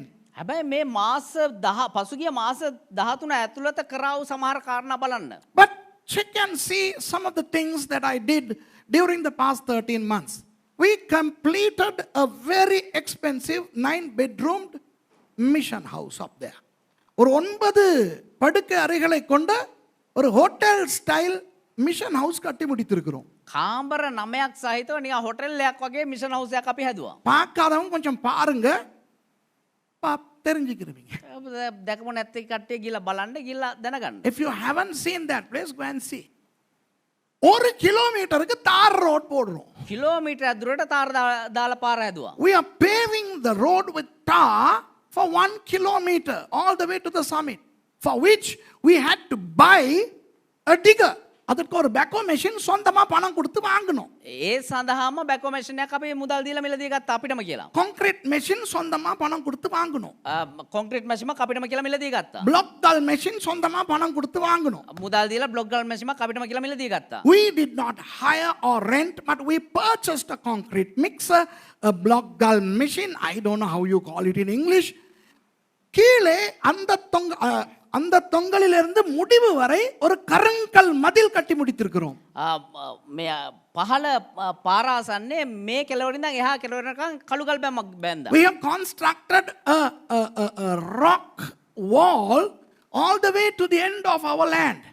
மேல பச்சை நெட் போட்டு வேலி அடிச்சு எலக்ட்ரிக்கல் ஃபென்ஸ் எல்லாம் போட்டுருக்கிறோம். උඩ පැත්තේ කොළපාට නෙට් එක ගහලා වැටක් ගහලා ඉවරලා ඊට පස්සේ විදුලි වැටකුත් ගැහුවා. Yellow, what is that? Green net fence and electric qualified fence. And தெய்வமே. அப்போ வெளிநாட்டுக்கு போகாம சுரேஷுக்கு எங்கிருந்து பணம் வந்தது? එහෙමනම් විදේශගත වෙන්නේ නැතුව සුරේෂ්ට කොහෙන්ද සල්ලි ආවේ? Suresh did not go abroad. Where did all that money come from? Foreigners did not come. Who brought money? வெளிநாட்டுக்காரன் வரலையே, யார் பணம் கொண்டாந்தா? විදේශිකයාවෙත් නැනේ, කවුද සල්ලි අරන් ආවේ? இவன் இஸ்ரவேல் போகலையே, எங்கிருந்து பணம் வந்தது? මම ඉස්රායල් ගියෙත් නැනේ, කොහෙන්ද සල්ලි ආවේ? அதுக்கும் பதில் வச்சிருக்கானுங்க. ඒකටත් උත්තර දියන් ඇති. Even for that they have answered. இவன் முந்தி கொண்டாந்ததெல்லாம் சேர்த்து வச்சிருப்பான்ல. කලින් ගෙනාපුවා එකතු කරලා තියාගෙන ඇතිනේ. This fellow, he must have brought bulk a long time ago. So he would have had all that in the bank and he's using. Hey, நான் உங்களுக்கு ஒன்று சொல்லவா? මම ඔබට එක දෙයක් කියන්නම්. ஒரு சதம் நான் யாருக்கும் கடன் இல்லையாப்பா. එක සතයක්වත් කාටවත් ණය නැහැ. I don't owe anybody, any bank, any credit card, any mother's son a single rupee. Don't you like to say glory to God for that? ஆண்டவருக்கு ஸ்தோத்திரம்னு சொல்ல விருப்பம் இல்லையா? දෙවියන් වහන්සේට ස්තුති කරමුද? நல்லா இருக்கிறேன்டாப்பா. பொருளாதாரத்துல நல்லா இருக்கிறேன். ආර්ථිකමය පැත්තෙන් යහපත්ව ඉන්න. I am blessed financially and I am not a prosperity preacher either. நான் அந்த சுபிட்ச பிரசங்கி அல்ல. මම මේ සඵලත්වයේ දේශනාව උගන්වනව නෙමෙයි. 100 ரூபா நோட் 1000 ரூபாவா மாறும், அது நான் கிடையாது. ஐயா ඒක මේ රුපියලක් කරගෙන ඒක 1000කට මාරගෙන ඒ මම නෙමෙයි. I am not the kind of crooked guy who transforms 100 rupee note into 1000 rupees. No. I am not into gold teeth filling and gold dust. அந்த தங்க பவுடர் கொட்டுறதும் பல்லு தங்கமா மாறியா, அதெல்லாம் நான் கிடையாது. අර රත්තරන් පවුඩර් වැටෙනේවා, අර දත් රත්තරන් වලින් පිරෙනේවා මම නෙමෙයි. நீங்கள் கொண்டு வாருங்கள் உங்களுடைய தசம பாகங்களை காணிக்கைகளை, அது நாங்க கிடையாது. ඔබේ දසයෙන් කොටස පඳුර ඔබ රැගෙන එන්න ඒ මම නෙමෙයි. We don't ask. Every Sunday we announce here, those of you who are coming from other churches, please do not place your tithes here. வேற சர்ச்ல இருந்து வாரவங்க யாரும் உங்க தசம பாகத்தை இங்க கொண்டாடாதீங்கன்னு இங்க லீட் பண்ற பாஸ்டர்மார் ஒரு ஞாயிற்றுக்கிழமையும் அழுகுறாங்க. இங்க මෙතන මග පෙන්වන්නව දේව ගැතුර හැම ඉරිදම කියනවා වෙන සභාවක් ඔබ පැමිණි සිටිනවා නම් ඔබේ දසයෙන් කොටස මේ සභාවට දාන්න එපා කියලා. அன்றைக்கு ஒரு பெரிய கோடீஸ்வர சகோதரி கொழும்புல இருந்து எனக்கு எடுத்து பேசிச்சு. පෙර දවසක දේව ගැතුරයාට කොළඹ ඉඳන් එක සහෝදරයක් මේ කෝටිපතිනියක් වෙන්ඩ ඇති මිලියන් ගණන් කතා කරනකොට කෝටිපතිනියක් වෙන්න එපා. නැත්තම් බැංකු හොරකාරියෙක් වෙන්න එපා. I think a millionaire woman, sorry if you are watching sister, I'm sorry you are a woman. So a millionaire woman called me and said, God spoke to me to give you, sow into your ministry. அது சொல்லிச்சு கர்த்தர் சொன்னாரா உன்னுடைய ஊழியத்துக்கு வெதன்னு. ඇය කිව්වා දෙවියන් වහන්සේ මට කිව්වා නුඹේ සේවයට වපුරන්න කියලා. நான் சொன்னேன் உங்களுடைய பணத்தை எந்த ஊழியத்துல விதைக்கிற அளவுக்கு நான் தகுதியானவனா இருந்தா அது ஆண்டவர் எனக்கு சொல்றதுக்கும் எனக்கு தகுதி இருக்கணும். சொன்னா நான் சொல்றேன், இல்லைன்னா கம்முன்னு கெடன்ட்டேன். එතකොට දේවදාසයා කිව්වා නුඹේ දේන් මගේ සේවයට වපුරන්න තරම් මම සුදුසුසෙක් නම් ඒක දෙවියන් වහන්සේ මට දැනුම් දෙන්න තරම් මමත් සුදුසුසෙක් වෙන්න ඕනේ. එමනම් දෙවියන් වහන්සේ මට කියයි කිව්වොත් වපුරන්න, එහෙම නැත්තම් පාඩුවේ ඉන්න. I told her, if God deems me worthy to receive your seed into my ministry, then he must deem me worthy to say that to me. If he tells that to me, I'll let you know. Don't call me, give me 2 weeks. And for 2 weeks God didn't say anything. I didn't accept it. 2 கிழமை டால்னே, 2 கிழமை ஆண்டவர் சொல்லவே இல்லை, நானும் வாங்கவே இல்லை. සති දෙකක් කල්ලිල්ලුවා.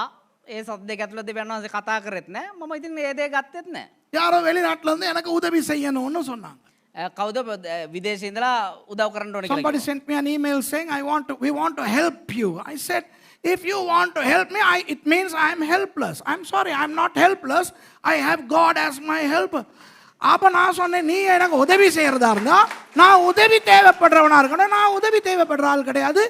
நான் ஆண்டவர் எனக்கு உதவி செய்கிறவர் இருக்கும்போது எனக்கு நீ ஏன் உதவி செய்யணும்னு கேட்டேன். ඔබ මට උදව් කරන්න ඕනේ කියනවා නම් මම උදව් ලබා ගන්න උදව් බලාපොරොත්තු ඉන්න කෙනෙක් වෙන්න ඕනේ.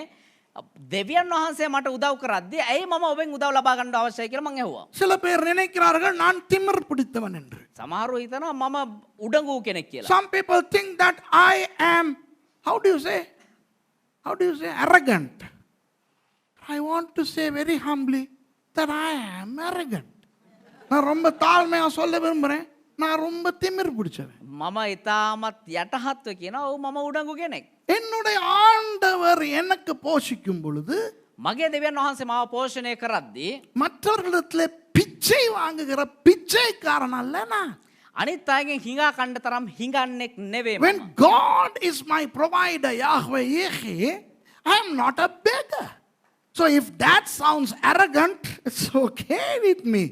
அது திமிரா இருந்தா எனக்கு பிரச்சனை இல்லை. ඒක උඩංකම කියලා ගන්නවා නම් මට ප්‍රශ්නයක් නැහැ. ஆனா பவுலடியார் என்ன சொல்லுகிறார்? හැබැයි පවුල්තුමා මොනවද කියන්නේ? நான் கிறிஸ்துவை பின்பற்றுவது போல நீங்கள் என்னை பின்பற்றுங்கள். මම ක්‍රිස්තුස් වහන්සේ අනුගමනය කරනවා වගේ නුඹලා මාව අනුගමනය කරන්න. Paul says, follow me as I follow Christ. So I am saying to Mount Carmel, people follow me as I follow Christ. கர்மேல் பர்வத சபைக்கு நான் சொல்லுகிறேன், நான் கிறிஸ்துவை பின்பற்றுவது போல நீங்கள் என்னை பின்பற்றுங்கள். එතකොට කර්මේල් පර්වත සභාවට දේවගතිවරයා කියනවා මම ක්‍රිස්තුස් වහන්සේ අනුගමනය කරනවා වගේ නුඹලා මාව අනුගමනය කරන්න. காணிக்க கொடுக்கிறவங்க கிட்ட எல்லாம் எலும்ப கண்ட நாய் மாதிரி நாக்க தொண்டை போட்டுக்கிட்டு தேங்க்யூன்னு வாங்காத. පඳුරු දාන හැම කෙනෙක් ගාවටම දිව දික් කරගෙන අනේ දෙන්න කියන යන්න එපා. Don't accept all the offerings given by people just like a dog sniffs and licks the bones. Elisha was a very humble prophet. Elisa ஒரு தாழ்மையான ஊழியன். එලීෂා ඇවිල්ලා ඉතා යටහත් වූ මේ දාසෙක්. ஒரு பொம்பளை அந்த வீட்டுல மேல் வீடை கட்டி இதுல தங்கிட்டு போக சொன்னும் போது ஓகேன்னு போகும்போது வரும்போது தங்கிட்டு போனவர் அவர். එක කාන්තාවක් ඇයගේ නිවසේ උඩුමහලක් හදලා වෙලා මෙතන නැවතිලා යන්න ගියද්දි ඉතාමත් යටහත්ව ගිහලා එහෙ නැවතිලා ගිහපු කෙනෙක් ඔහු. He accepted the invitation of the Shunammite woman who provided accommodation to him. But he rejected the offering of Naaman. நாகமானனுடைய காணிக்கையை வேண்டாம் என்று சொன்னார். හැබැයි නාමන්ගේ පඳුර ඔහු එපා කිව්වා. ஆகவே நாம் கவனமாய் இருக்க வேண்டும். ඒ වගේ අපි පරිස්සමෙන් සිටිය යුතුයි. நான் முழு ஆசீர்வாதமாய் இருக்கிறேன் அப்பா. අපි මම දේවගතිවරයා ඉතාමත් යහපත් වූ ආශිර්වාදාත්මකව සිටිනවා. I am very happy. The Lord is my shepherd and I shall not be in want. கர்த்தரின் மேய்ப்பராய் இருக்கிறார், நான் தாழ்ச்சி அடையிலேன். ස්වාමීන් වහන්සේ මාගේ ඉන්ද්‍රාව සිටිනවා, මම සපලත්වව සිටිනවා. இது எப்படி நடக்குது தெரியுமா? මේ කොහොම සිද්ධෙන් දන්නවද? தசம பாகத்தை ஒழுங்காய் நான் கொடுக்கிறேன். දසයෙන් කොටස මම හරි විදිහට දෙනවා. Faithfully paying the tithes. அதை விட கொடுக்க ஆசை இருக்குல்ல? ඊට වඩා දෙන්න ආසයි නම් ஏழைகள் விதவைகள், விதவைகளுக்கு ஒரு 10 வீதம், ஏழைகளுக்கு ஒரு 10 வீதம், பாஸ்டர்மாருக்கு ஒரு 10 வீதம், மொத்தமாக 70 வீதம் கொடுத்து கொண்டிருக்கிறோம் கடந்த 25 வருடங்களாக. අවුරුදු 25ක් තිස්සේ ඒ දසයෙන් කොටසට වඩා දෙන්න කැමති නිසා වැන්ද පොවන්ට දසයෙන් කොටසක්, දේවගතිවර දේව සේවකයන්ට දසයෙන් කොටසක්, දුප්පතුන්ට දසයෙන් කොටසක් කියලා ඔහොම இஸ்ராயல் ඉස්රායල් වලට දසයෙන් කොටසක් කියලා දසයෙන් කොටස් 7ක් දීගෙන So සිටිනවා. Mercy and I give away the first tithe to the church and 6 more tithes. Totally 70% of whatever we receive we give away. And that is why of the 30% we are living like millionaires. அந்த மிச்ச 30 வீதத்துல கோடீஸ்வரர்கள் மாதிரி வாழ்றோம். අර ඉතුරු 30 ගුණෙන් 130න් ලක්ෂපතියෝ වගේ කෝටිපතියෝ වගේ මො ජීවත් වෙනවා. கண்டியில உள்ள பாஸ்டர் மாதிரிலாம் எனக்கு பேர் வச்சிருக்காங்க, அந்த சல்லிக்கார பாஸ்டர், அந்த பணக்கார பாஸ்டர். නුවර සමහර දේවගතිවරු නමක් තියලා තියෙනවා අර සල්ලිකාර පාස්ටර් කියලා. The pastors in Kandy, they call me the moneyed pastor. Look, I'm not a prosperity preacher. I'm just a regular pastor. நான் ஒரு சுபீட்ச பிரசங்கி அல்ல. මම සපලත්වයේ දේශකෙක් නෙවෙයි. நான் ஒரு சாதாரண ஊழியக்காரன். මම සාමාන්‍ය එක දේවසේවකෙක්. இந்த சர்ச்ல எதுக்காவது எக்ஸ்ட்ரா காணிக்க வாங்கி இருக்கிறோமா? මේ සභාවේ මොනවා හරි අමතරව පඬුරු එකතු කරලා තියෙනවා අමතර දේවල් වලට. Are we raising any funds for anything? Chairs, music, anything? Have we ever done that? இந்த சர்ச்ல ஞாயிற்றுக்கிழமை காணிக்க போக வேற எதையாவது நாங்க கேட்டிருக்கிறோமா யார்கிட்ட? මේ සභාවේ ඉරිදින පඬුරට හැරෙන්න කායෙන් හරි අමතරව මොනවා හරි ඉල්ලලා තියෙනවද?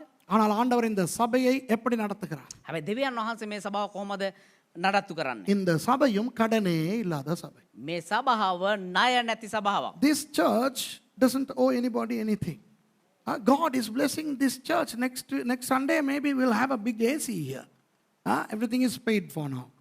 எல்லாம் பணம் எல்லாம் கட்டியாச்சு. கீழே 3 ஏர் கண்டிஷன், ஸ்டூடியோவுக்கு இங்கே ஏர் கண்டிஷன், எல்லாம் நெக்ஸ்ட் அடுத்த ஞாயிற்றுக்கிழமைக்குள்ள வரப்போகுது. ඊළඟ සතිය වෙද්දී පහළ ස්ටුඩියෝ එකට AC මැෂින් 3ක් ඒ වගේම මෙතන AC මැෂින් හැමදේම මිලදී අරන් තියෙන්නේ. சேல் நடத்தணுமா? අපි මේ කඩත් දාගෙන ඉන්නවද? එහෙම නැත්නම් சேல் සේල් දානවද?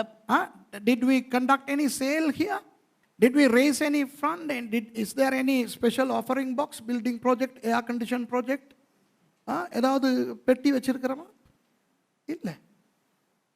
අපි මොනවාරි AC මැෂින් වලට එහෙම නැත්නම් බිල්ඩින් වලට කියලා මොනවාරි විශේෂ පෙට්ටියක් තියෙනවද? පඳුරු පෙට්ටියක් තියලා තියෙනවද නැහැ? இந்த சபையும் தனது அவ்வளவு காணிக்கையிலும் தசம பாகத்தை வேறு சபைகளுக்கு கொடுக்கிறோம். මේ සභාව ලැබෙනා වූ හැම දසයෙන් කොටස් පඳුරකින්ම ඒ මුළු කොටසින් දසයෙන් කොටසක් වෙන සභාවකට දෙනවා. As a church, this church is tithing to many other churches. And every first Sunday, the dry rations you bring, they are sent to pastors of other churches. ஒவ்வொரு முதல் ஞாயிற்றுக்கிழமையும் நீங்கள் கொண்டு வரும் அந்த உலர் உணவுப் பொருட்கள் வேறு சபை ஊழியர்களுக்கு கொடுக்கப்படுகின்றது.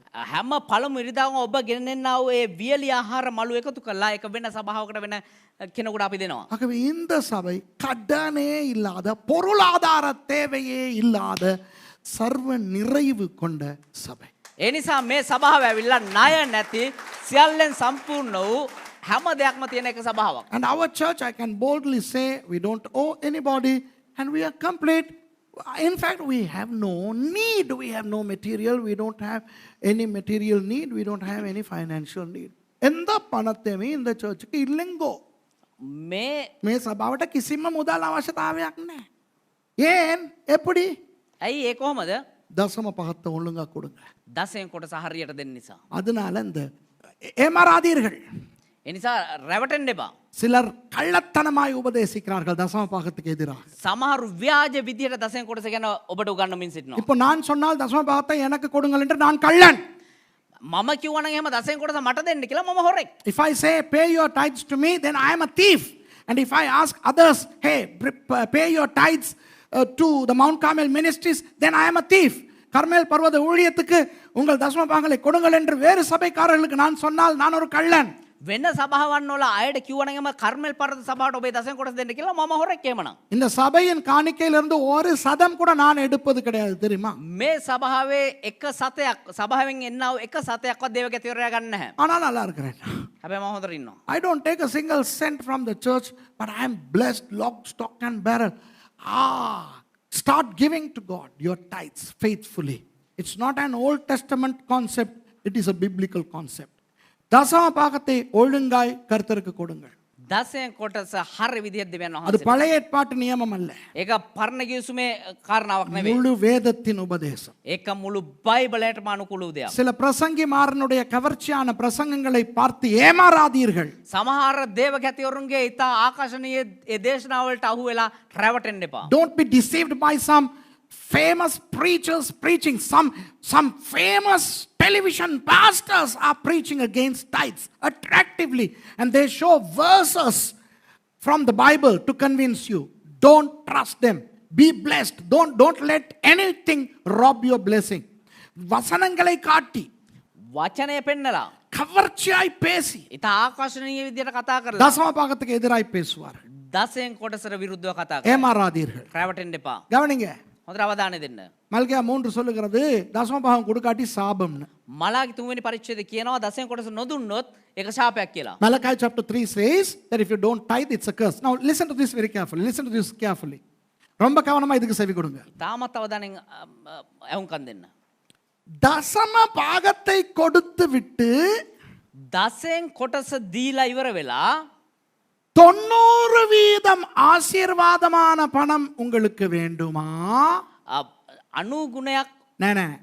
දසයෙන් කොටස දීලා ඉතුරු 90 නැමැති ආශිර්වාදමත් ධනය ඔබට අවශ්‍යද? அல்லது 100% சாபமான பணம் வைத்துக் கொள்ள விருப்பமா? එහෙම නැත්නම් 100 ගුණයක් වූ ශාපලත් ඒ මුදල ඔබ ලබා ගන්න කැමතිද? Do you like to give away your tithe and retain a blessed 90%, or do you like to hang on to 100% of cursed money? What would you like? எது உங்களுக்கு வேணும்? புரியுதா நான் சொல்றது? කුමක්ද ඔබට අවශ්‍ය? 10% கொடுத்துட்டு දහගුණයක් දීලා 90% ஆசீர்வாதமான பணத்தை வைத்திருக்க ஆசையா? 90 ගුණයක් වූ ඒ ආශිර්වාදාත්මක මුදල තියාගන්න 90ක්, 90ක් වන්නා වූ ඒ ආශිර්වාදාත්මක මුදල තියාගන්න කැමතිද? Having given away that first 10% as your tithe and retaining the blessed 90%, is that what you want? Or do you want to keep 100% of cursed money? இல்லையோ 100% சபிக்கப்பட்ட பணம் இருக்கணுமா? එහෙම නැත්නම් 100%ක් වූ ඒ ශාපලත් මුදල ඔබට අවශ්‍යද? ஏமாறாதீங்க. රැවටෙන්න එපා. So don't be deceived. யாருக்கு தசம பாகம் போடுறது? කාටද දසයෙන් කොටස දෙන්නේ? எந்த ஆளுக்கும் கொடுக்காதீங்க, எந்த பாஸ்டருக்கும் கொடுக்காதீங்க. කිසිම කෙනෙකුට දෙන්න එපා. කිසිම දේවගතිවරයෙකුට දෙන්න එපා. Don't hand it over to any pastor. Don't give it to anybody. Put it to your church. உங்கள் சபைக்கு மட்டும் போடுங்க. ඒක ඔබේ සභාවට දෙන්න. விளங்குதா? தயவு செய்து எங்களுக்கு கொடுத்துறாதீங்க தெய்வமே. කරුණාකර අපිට දෙන්න එපා. Don't give us. ஒரு முறை கொழும்புல ஒரு பெரிய சர்ச்ல இருந்து வந்திருந்த குடும்பம் போட்டிருந்தாங்க. එක සැරයක් කොළඹ ඉඳන් එක සභාවක ඉඳන් පැමිණියා වූ එක පවුලක් දැම්ම මෙහෙ දසයෙන් அது அப்படியே பாஸ்டர் முனசிங்க கிட்ட கொடுத்து அந்த சர்ச்சுக்கு போய் கூடுன்னு சொல்லிட்டேன். හරිනේ? එහෙම්මම ඒ මුදල අරගෙන දේවගති මුණසිංහ අතර දීලා ඒ සභාවට ගිහින් දෙන්න කියලා කිව්වා. Somebody from a big church in Colombo came and put their tithes here. You know what I did? I gave that to Pastor Munasinghe and said, go and hand it over to that church and come. Why? I don't want anybody's tithes. யாருடைய தசம பாகம் எனக்கு தேவையில்லை. කාගේවත් දසයෙන් කොටස මට අවශ්‍ය නැහැ. உங்கள் தசம பாகம் உங்கள் சபைக்கு போக வேண்டும். ඔබේ දසයෙන් කොටස ඔබේ සභාවට යා යුතුයි. சந்தோஷமாய் ஆசீர்வாதமாய் வாழுங்கள். ඔබ සන්තෝෂයෙන් ආශිර්වාදාත්මක ජීවත් වෙන්න. கடைசியாக தசம பாகம் என்பது 10ல எந்த ஒரு பங்கும் அல்ல, முதலாவது பங்கு. අවසාන වශයෙන් දසයෙන් කොටස කියන්නේ ඒ මුදලින් කොහේ හරි 10න් එකක් නෙවෙයි. එහි පළමු කොටස. A tithe is not just 10% of your income, it's the first 10% of your income. Light bill எல்லாம் கட்டி, ஸ்கூல் ஃபீஸ் எல்லாம் கட்டி, சாமான் எல்லாம் வாங்கி மிச்சம் மீதாரியில் தசம பாகம் போடுறது பிச்சை காசு. ලයිට් බිල් ගෙවලා, ස්කූල් බිල් ගෙවලා, ඊට පස්සේ බඩු මිලදී අරගෙන ඒ සේරම කරලා දෙන එක නෙමෙයි දසයෙන් කොටස කියන්නේ. ඒක හිඟන මුදලක්. Tithe is not spending all your money for your house, to run your errands and pay your bills and everything and then paying your tithes. No, the tithe is the first 10% of your income. தசம பாகம் என்பது உங்களுடைய வருமானத்தின் முதல் 10%. දසයෙන් කොටස කියන්නේ ඔබේ ආදායමෙන් පළමු 10න් එක. சரி, ஐந்தாவது விஷயத்தை நான் சொல்ல போகிறேன். நிறைய விஷயம் ஆண்டவர் இன்னைக்கு கற்றுக் கொடுக்க போகிறார். இன்னும் கொஞ்சம் எனக்கு ஒரு 20 நிமிஷம் இருக்கு. තව විනාඩි 20ක් විතර තියෙනවා. පස්වෙනි කාරණා උගන්වන්න බොහෝ දේවල් දෙවියන් වහන්සේ ඔබට උගන්වයි. I have about 20 minutes to cover my final point. Hey, listen to this. Very, very important. ரொம்ப முக்கியமானது. ரொம்ப கவனமா நீங்க கேட்டுக்கறணும். ඉතාමත් වැදගත්. හිතාමත් අවධානයෙන් ඔබ අහුම්කන් දිය යුතුයි. கர்த்தரை ஆராதிப்பது சனிக்கிழமையா ஞாயிற்றுக்கிழமையா? දෙවියන් වහන්සේව නමස්කාර කළ යුත්තේ ඉරුදින් සෙනසුරාදාද? Do we need to worship God on Saturday or Sunday? Now those of you who are in the Middle East, no worries because that's Friday. மத்திய கிழக்குல வாழ்றவங்களுக்கு இது பிரச்சனையே கிடையாது. உங்களுக்கு வந்து அது வெள்ளிக்கிழமை. මැද පෙරදිග ඔබ ඉන්නවනම් ඔබ ඒක ගැන අවධානය යොමු කරන්න. මොකද ඔබට ඒක සිකුරාදාද. நம்ம மாதிரி ஆட்களுக்கு தான் பெரிய பிரச்சனை. අපි වගේට තමයි මේක විශාල ප්‍රශ්නයක්. People like us who are not living in Middle East, we have a big problem. Saturday or Sunday? சனிக்கிழமையா ஞாயிற்றுக்கிழமையா? ඉරුදින්ද සෙනසුරාදාද? சனிக்கிழமை தானே ஓய்வு நாள். ඉරිදා නිවාඩු දවස. ஓய்வு நாளிலே தானே ஆராதிக்க வேண்டும். ඒ නිවාඩු දිනේ මම දෙවියන් සබත් දවස. සබත් දවසේ මම දෙවියන් වහන්සේව නමස්කාර කළ යුතුයි. Saturday is the Shabbat, so it is the Shabbat that you need to have services. Why Sunday? That's the Sunday, of the Romans. That's evil. ஞாயிற்றுக்கிழமை என்பது ரோமர்களுடைய நாள். அது அசுத்தம். ඉරුදින කියන්නේ ඒක රෝමවරුන්ගේ දවසක්. ඒක මේ අශුද්ධයි. அடிச்சுக்கிட்டு சாவுறானுங்கடா. ගහගෙන මරා ගන්නවා. People are quarreling over that. The Saturday Sabbatarians, they say the others are evil. The Sunday Sabbatarians are saying, no, those fellows are crazy. சனிக்கிழமை ஓய்வு நாள் வச்சிருக்கிற ஞாயிற்றுக்கிழமை காரணம் திட்டுறான். ඉරුදින සෙනසුරාදා සබත් දවස කරන් ඉන්න කට්ටිය ඉරුදින පවත්වනාට බයිනවා. அந்த ஞாயிற்றுக்கிழமை நடத்துறோம் இவனை பார்த்து முட்டாளுங்கிறான். ඉරුදින සබත් දවස පවත්වන අරගොල්ලෝ දැක බල්ල මෝඩයෝ කියලා කියනවා. நமக்கு ஒரு பெரிய பிரச்சனை. சனிக்கிழமையா ஞாயிற்றுக்கிழமையா? ඉතින් අපිට විශාල ප්‍රශ්නයක් සෙනසුරාදාද ඉරිදාද? உங்களுக்கு நான் சொல்லுகிறேன், எந்த நாளா இருந்தாலும் பரவாயில்லை. ඔබට මම එක දෙයක් කියන්න, මොන දවස වුණත් කමක් නැහැ. I'm telling you, it doesn't matter if it is Tuesday or Monday or whatever, but let me show you some important things of Saturday and Sunday. இந்த சனிக்கிழமை சம்பந்தமாயும் ஞாயிற்றுக்கிழமை சம்பந்தமாயும் ஒரு சில விஷயங்களை உங்களுக்கு சொல்லுகிறேன். හැබැයි මේ සෙනසුරා සම්බන්ධවත් ඉරුදින සම්බන්ධවත් ඉතා වැදගත් වූ කාරණා ඔබට මම කියන්නම්. முதலாவது, පළමු දේ, ஏன் சனிக்கிழமை? ඇයි සෙනසුරාදා? Why Saturday? Why did God choose Saturday as his holy day? தன்னுடைய பரிசுத்த நாளாக தேவன் ஏன் 7வது நாளை தெரிவு செய்தார்? තමුන්ගේ සබත් දවස විදිහට සුද්ධ දවස විදිහට ඇයි දෙවියන් වහන්සේ 7 වෙනි දවස් තෝරගත්තේ? பாருங்கள், ஆண்டவர், நமது ஆண்டவர் கடைசியாய்த்தான் நல்ல காரியங்களை செய்வார். අපේ දෙවියන් වහන්සේ අවසානයේ තමයි යහපත් දේවල් කරන්නේ. You know, our God is an ultimate God, and things that he does, he shows his colors ultimately. You know, I mean, you can preach this sermon in English in a wonderful way. Very difficult in Tamil and Sinhala. இது தமிழ்ல சிங்களத்துல சொல்றதை விட இங்கிலீஷ்ல சூப்பரா சொல்லலாம், அந்த அல்டிமேட்ங்கிற சொல்ல வச்சு. මේක දෙමළනුයි සිංහලට කියනවට වඩා ඉංග්‍රීසියෙන් තමයි ලස්සනට කියන්න පුළුවන්. இந்த கடைசியில அந்த கிளைமேக்ஸ், இப்போ ஒரு சினிமா படம் பார்த்தீங்கன்னா දැන් ඔබ චිත්‍රපටය බැලුවා නම් இந்த கடைசி வரைக்கும் சஸ்பென்ஸை வச்சிருந்து கடைசியில தானே கிளைமேக்ஸ்ல சஸ்பென்ஸை முடிப்பாங்க. ඒ කියන්නේ අර අවසාන වෙනකන් අර සස්පෙන්ස් එක තියාගෙන අපිව හොල්මන් කරවලා අන්තිමට වැඩේ පෙන්නනවා. එහෙමනේ, ඒකෙන් තමයි අර චිත්‍රපටි නැගලා යන්නේ. You know, you need the final climax in movie. You know, usually good movies, they hide the climax. You know, you're so thrilled, you're waiting to see what's going to happen. அப்படி உட்காந்து இந்த நாக்காளி நுண்ணிக்கு வந்து என்ன நடக்க போகுதுன்னு பார்த்துக்கிட்டு இருப்போம் கிளைமேக்ஸ்ல. අපේ පුටුවේ ඉඳගෙන මොනවා ඊළඟට සිද්ධ වෙයිද කියලා කුතුහලයෙන් බලන් ඉන්නේ. அதுல ஒரு நல்ல ஜுந்து ஜொலி இருக்கு, ஆமாவா இல்லையா? ඒක ඇතුලේ එක ප්‍රීතියක් ජොලියක් තියෙනවා. There is a funny element, interesting element in that climax. சில நேரம் ஏதாவது படத்தை பார்க்கும்போது அந்த காலத்தில் எவனாவது சொன்னா இப்படித்தான் படம் முடியுதுன்னு பொசுக்குன்னு போயிடும். කවුරුහරි චිත්‍රපටය බලන් ඉඳි කවුරුහරි කිව්වොත් මෙහෙම තමයි ඔය ෆිල්ම් එක ඉවර වෙන්නේ කියලා කිව්වනම් එහෙම ඒක එපා වෙලා යනවා. If somebody breaks the suspense and if they tell you this is what's going to happen, then you're like, why did you tell me that? You know, I wanted to enjoy the climax. அந்த முடிவு எப்படி இருக்கும்னு ஆர்வமா இருப்போம். அப்படிதானே நம்ம எல்லாம். අවසානයේ කොහමද කියලා අපි ඉවසිල්ලෙන් බලන් ඉන්නවා. இப்ப கூட இவன் எப்ப முடிப்பான்னு கிளைமேக்ஸுக்காக எல்லாரும் காத்துக்கிட்டு இருக்காங்க. දැනුත් මෙයා කොයි වෙලාවෙ මේක ඉවර කරයිද කියලා බලන් ඉන්නේ. Even now people are awaiting the climax of this message so they can get out. Our God is the God of climax.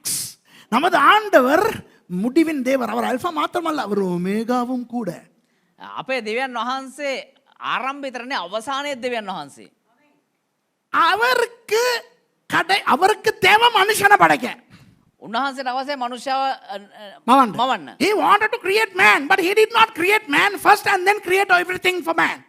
ஆண்டவர் முதலாவது நாளில் மனிதனை படைத்துவிட்டு மற்ற எல்லாம் அவனுக்கு தேவையானதை படைக்கல. උන්වහන්සේ පළමු දිනේ මනුෂ්‍යව මවලා ඊට පස්සේ ඉතුරු දේවල් මෙව්වේ නැහැ. எல்லாம் படைச்சிட்டு දෙයක්ම මවලි වෙලා கடைசியா மனுஷனை படைக்கிறார். අවසානයේ මනුෂ්‍යව මෙව්වා. Wow, climax.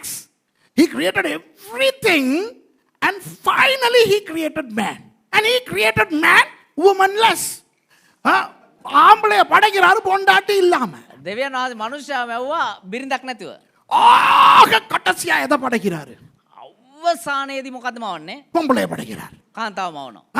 The climax of the climax is the woman. God creates woman. Wow, you know, this is God. He never divulged his secret to anybody, what he was up to. அவர் என்ன plan பண்ணி பண்றாருன்னு யாருக்குமே சொல்லல. උන්වහන්සේ සැලසුම් කළා මොනවද කරන්න යන්නේ කියලා කාටවත් කිව්වේ නැහැ. கடைசியா மனுஷனை படைக்கிறார். අවසානයේ මනුෂ්‍යව මවනවා. Finally he created man. And then he did not rest in between. அந்த படைப்பின் நடுவிலே அவர் ஓய்வெடுக்கவில்லை. ඒ මැවිල්ල මැද උන්වහන්සේ විවේක ගත්තේ நம்ம ஒர்க் டியூட்டி செய்யும் போது අපේ වැඩ කරද්දී ஒர்க் டியூட்டி கராத்தி எங்கட ஸ்டூடண்ட்ஸ் தொடங்க முந்தி ரெஸ்ட் எடுப்பானுங்க. වැඩ පට ඒ කියන්නේ work duty පටන් ගන්න කලින් rest කරනවා. Our students they rest even before they start work, you know. மேல நடந்து போயிட்டு ரெஸ்ட் எடுப்பானுங்க. ඒ කියන්නේ උඩ ඇවිදගෙන යන ගමන් මගදී මේ විවේක ගන්නවා. அந்த சாமான்களை கொண்டு போன டயர்ட்ல ஓய்வு எடுப்பாங்க. ඒ මේ බඩු උස්සගෙන ගියපු මහන්සිය කියලා විවේක ගන්නවා. They carry their tools and they take rest because they are tired. சாப்பிட்டுட்டு சில பேர் ரெஸ்ட் எடுப்பாங்க, பாத்துருக்கீங்களா? කෑම කාලා සමහර විවේක ගන්නවා. Some people take rest after eating. God did not take rest in between. He rested after finishing everything. ஆண்டவர் கடைசியா எல்லாவற்றையும் செய்த பிறகு ஓய்வெடுக்கிறார். දෙවියන් වහන්සේ සියල්ල කරලා හමාර කරාට පසු තමයි විවේක ගන්නෙ. அப்போ அவர் எப்படின்னா கிளைமேக்ஸின் தேவன், கடைசியின் தேவன். උන්වහන්සේ අවසානයේ දෙවියන් වහන්සේ. அப்புறம் ஆண்டவருக்கு தேவை இயேசுவை கொண்டு வர, ඊට පස්සේ දෙවියන් වහන්සේට ඕනේ යේසුස් වහන්සේව ගෙන එන්න. புதிய ஏற்பாட்டை கொண்டு வர. අලුත් ජීවිතම ගෙන එන්න. ஆனா என்ன செய்கிறார்? එතන මොනවද කරන්නේ? பழைய ஏற்பாட்டை கொடுத்து நூற்றுக்கணக்கான வருஷங்கள் காத்திருந்து கடைசியில அவுத்து விடுறார். පරණ ජීවිතමේ දේවල් පිළිබඳව අවුරුදු ගාණක් තිස්සේ බලන් ඉඳලා අවසානයේ තමයි දෙන්නේ. He wanted to bring grace. He wanted to bring Jesus. He wanted to bring the new covenant. But he waits for 4,000 years. And he gives the Old Testament and he tarries. And then, as a climax, bang, he gives everything. Pat. பழைய ஏற்பாடு பாருப்பா. පරණ ජීවිතම බලන්න. 1100 வருஷம் ஆகுது ஆதியாகமம் முதல் மல்கியா வரை. උපත් ඉඳන් මලාකි. මලාකි පොත වෙනකන් 1100ක් බලන් හිටියා. 1100 years between Genesis and Malachi. Then 400 years nothing. அப்புறம் 400 வருஷம் ஒண்ணும் கிடையாது. ඊට පස්සේ අවුරුදු 400ක් කිසිම දෙයක් නැහැ. ஆனா புதிய ஏற்பாடு හැබැයි අලුත් ජීවිතම பட்டுன்னு வந்ததுல இருந்து ஒரு 60 வருஷத்துல முழு புதிய ஏற்பாடும் முடிஞ்சு. පට් ගාලි වෙලා අවුරුදු 60ක් තුල සේරම ඉවර කරා. But within 60 years the New Testament from Mark to Revelation is 60 years. Not Matthew because Mark wrote first. Mark தான் முதல்ல எழுதப்பட்டது. මාක් පොත් තමයි පළමු කොට ලිව්වේ. மார்க் முதல் வெளிப்படுத்தல் வரை வெறும் 60 வருஷம் தான். මාක් ඉඳන් එලිදර පොත වෙනකන් අවුරුදු 60යි. Just 60 years. So that's God. He is a God of climax. ஆண்டவர் கிளைமேக்ஸ், கடைசியின் தேவன். අපේ දෙවියන් වහන්සේ අවසානයේ දෙවියන් වහන්සේ. ஆண்டவர் ஆபிரகாமுக்கு சொல்றார், දෙවියන් වහන්සේ ආබ්‍රහම්ට කියනවා உனக்கு புள்ள தர போறேன். ඔබට දරුවෙක් දෙන්න යනවා. உடனே கொடுத்தாரா? එකපාරටම දුන්නාද? 100 வயசாயிச்சு புள்ள கிடைக்கும் போது. අවුරුදු 100ක් වුණා උට දරුවෙක් ලැබෙන්න. God told Abraham, I'm going to give you a son. Did he give the son immediately? No. Abraham turned 100 by the time he begat Isaac. I mean, God is a God of climax. ஆண்டவர் கடைசிகளின் தேவன். අපේ දෙවියන් වහන්සේ අවසානයේ දෙවියන් වහන්සේ. ரெண்டு தேவாலயங்கள் இருந்தன. දේවමාලිකා දෙකක් තිබුණා. There were two temples, Solomon's temple and the second temple. சாலமோனின் தேவாலயம், இரண்டாவது செருபாபேலினுடைய தேவாலயம். சாலமோன் රජතුමාගේ දේවමාලිකාව, ඒ වගේම සෙරුබාබෙල්ගේ දේවමාලිකාව. ஆகாய்க்கு என்ன சொல்லுகிறார்? ஆகாய் தீர்க்கதரிசிக்கு என்ன சொல்லுகிறார்? ஹக்காய் அநாகத வக்ரவரையாட்ட මොනවද කියන්නේ දෙවියන් වහන්සේ? பிந்தின ஆலயத்தின் மகிமை முந்தின ஆலயத்தின் மகிமையை விட அதிகமாக இருக்கும். දෙවන දේවමාලිකාවේ මහිමේ පළමු දේවමාලිකාවේ මහිමයට වඩා විශාලයි කියලා කියනවා. God says through Haggai that the glory of the second temple would be greater than that of the first. So God's climaxes are glorious. ஆண்டவருடைய அந்த முடிவுகள் அழகா இருக்கும். அடுத்தது ஆண்டவர் என்ன சொல்லுகிறார்? දෙවියන් වහන්සේගේ අවසාන ඉතාමත් අලංකාරව තිබෙනවා. ඊළඟට මොනවද කියන්නේ? ஆண்டவர் தன்னை எப்படி காட்டுகிறார்? இயேசுவானவர் நமக்கு யாராம்? மேய்ப்பன். යේසුස් ක්‍රිස්තුස් වහන්සේව දෙවියන් වහන්සේ අපිට කොහොමද පෙන්වන්නේ? උන්වහන්සේ අපේ එඬේරලු. Who is Jesus to us? A good shepherd. And where does the shepherd walk in relation to his sheep? தன்னுடைய மந்தைகளோடு பார்க்கும் பொழுது மேய்ப்பன் எங்கே நடப்பார்? තමුන්ගේ බැටළුවත් එක්ක බලද්දී එඬේර කොහෙද හිටගන්නේ? முன்னால நடப்பாரா, நடுவுல நடப்பாரா, பின்னால நடப்பாரா? சொல்லுங்க. ඉස්සරහින් ඇවිදිනවද, මැදින් ඇවිදිනවද, පිටිපස්සෙන් ඇවිදිනවද? Where does a shepherd walk? In front of the flock, in the middle of the flock, or in the rear? Come on, tell me. முன்னால நடத்தி கொண்டு போவார். පිටිපස්සේ ඇවිදගෙන ඉස්සරහින් ඇවිදගෙන මග පෙන්නගෙන යනවා. පිටිපස්සෙන් යන්නේ හරක් දක්කනේ.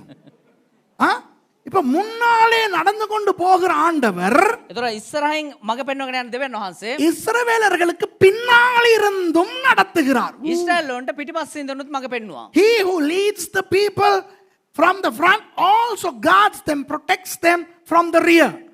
So he is Alpha and Omega. அவர் அல்பாவும் ஒமேகாவுமாய் இருக்கிறார். උන්වහන්සේ ඇල්ෆා සහ ඔමේගා වන්නව තයන් වහන්සේ.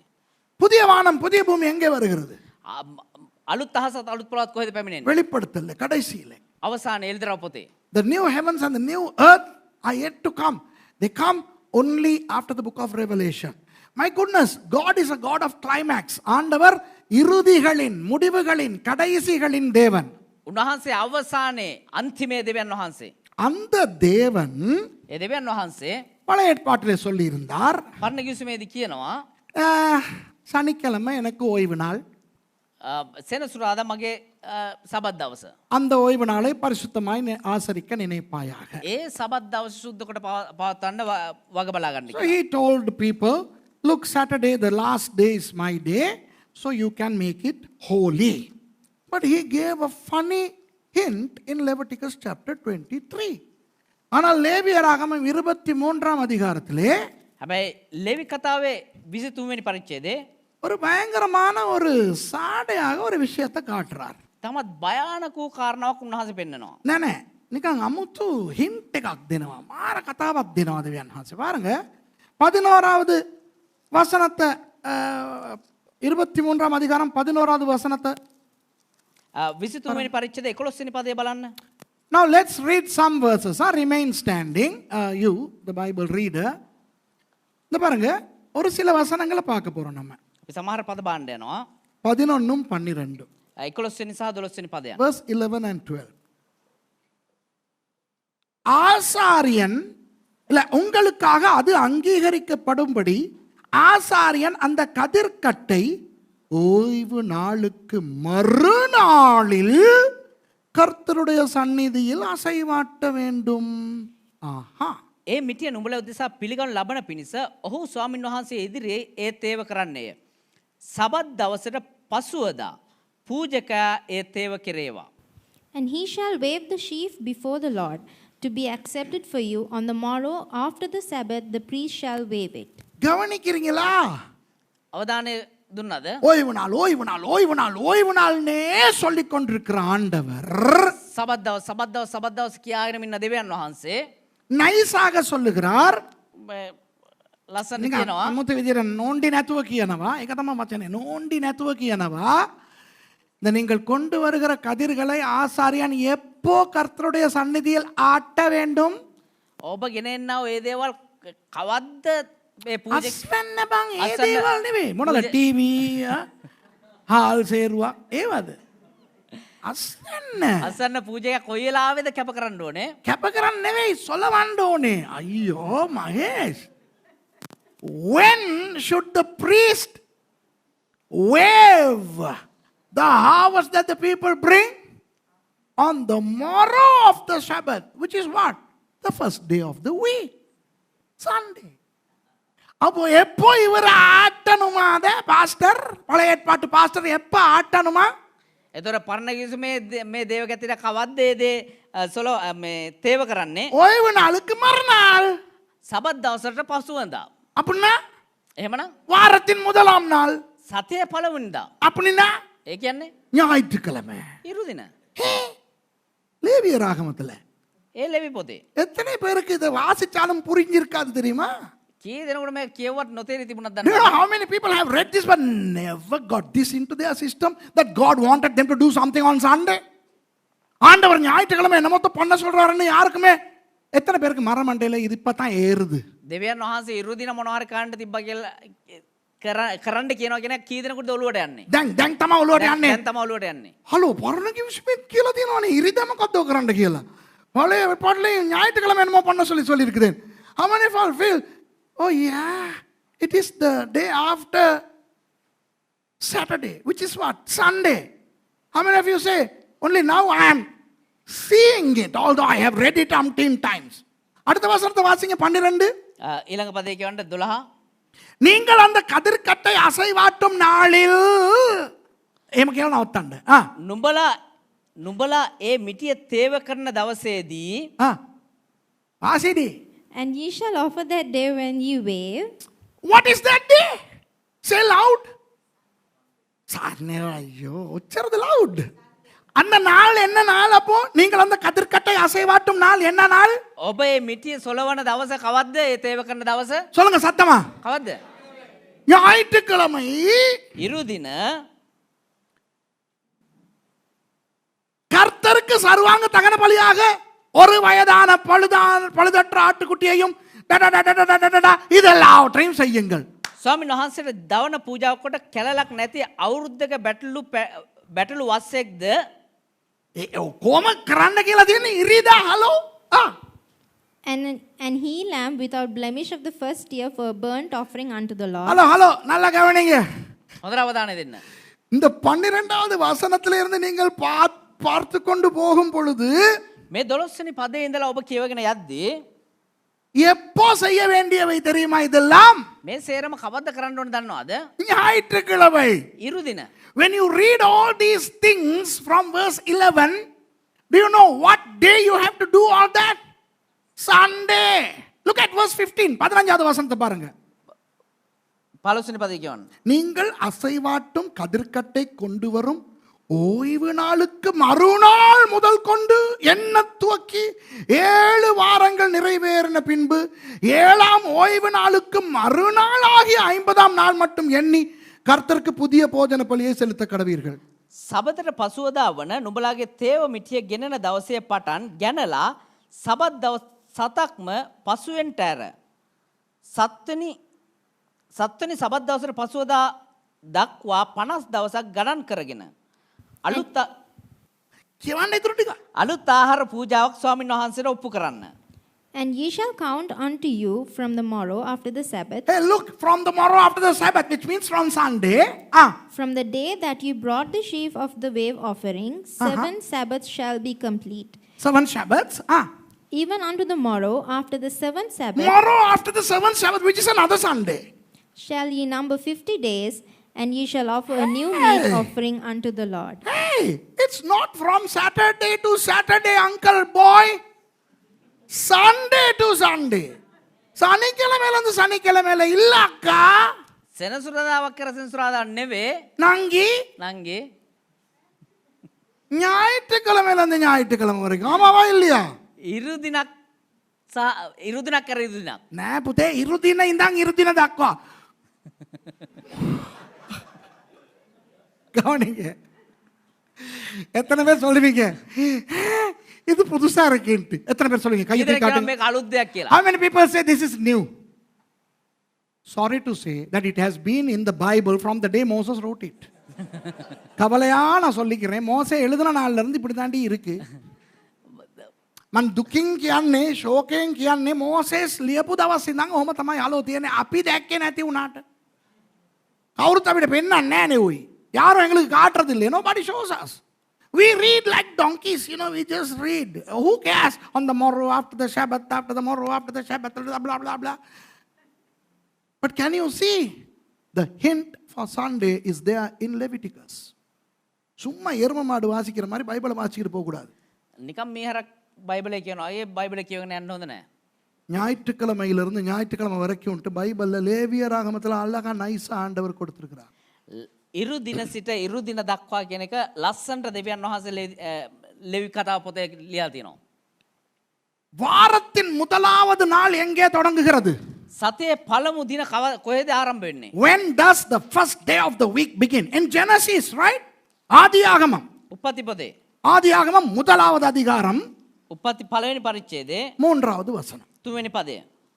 The first ever Sunday in human history is Genesis 1:3. உலக சரித்திரத்திலே முதல் வந்த ஞாயிற்றுக்கிழமை ஆதியாகமம் 1:3. சரியா?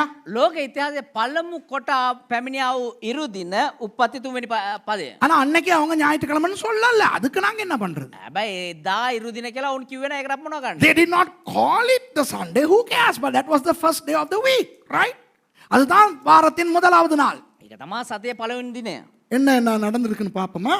මොනවද සිද්ධ වෙන්නේ කියලා බලමුද? முதல் ஆண்டவர் பேசுகிறார். පළමු කොට දෙවියන් වහන්සේ කතා කරනවා. The first time God talks on a Sunday. ஆண்டவர் முத எப்ப பேசுறார்? දෙවියන් වහන්සේ ඉස්සරම කවද කතා කරන්නේ? ஞாயிற்றுக்கிழமை. ඉරු දින. தேவன் வெளிச்சம் உண்டாக கடவுது என்றார். දෙවියන් වහන්සේ එළිය වේවයි කීසේක. God said let there be light. When did he say that? Tuesday? எப்ப சொன்னார் அப்படி? புதன்கிழமையா? කවද කිව්වේ ඒක සෙන්සුරාදාද? මේ බදාදාද? கர்த்தர் முதல் பேசினதாக வேதம் சொல்வது எந்த நாளிலே? சொல்லுங்க.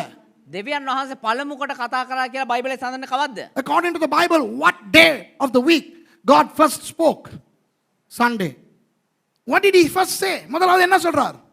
පළමු කොට මොනවද කියන්නේ? வெளிச்சம் உண்டாக கடவுது. එළිය වේවයි කියනවා. வெளிச்சம் முத எப்ப உண்டாயிச்சு? එළිය කවද්ද ඉස්සරම ඇති උනේ? ஞாயிற்றுக்கிழமை சனிக்கிழமையா? සෙනසුරාදාද? Did light happen on Saturday? No. Light happened on Sunday. முத வெளிச்சம் வந்தது எப்போ? පළමුවට ආලෝකය පැමිණුනේ කවද්ද? ஞாயிற்றுக்கிழமை. ඉරුදින. தேவன் வெளிச்சம் உண்டாக கடவுள் என்றார், வெளிச்சம் உண்டாயிற்று.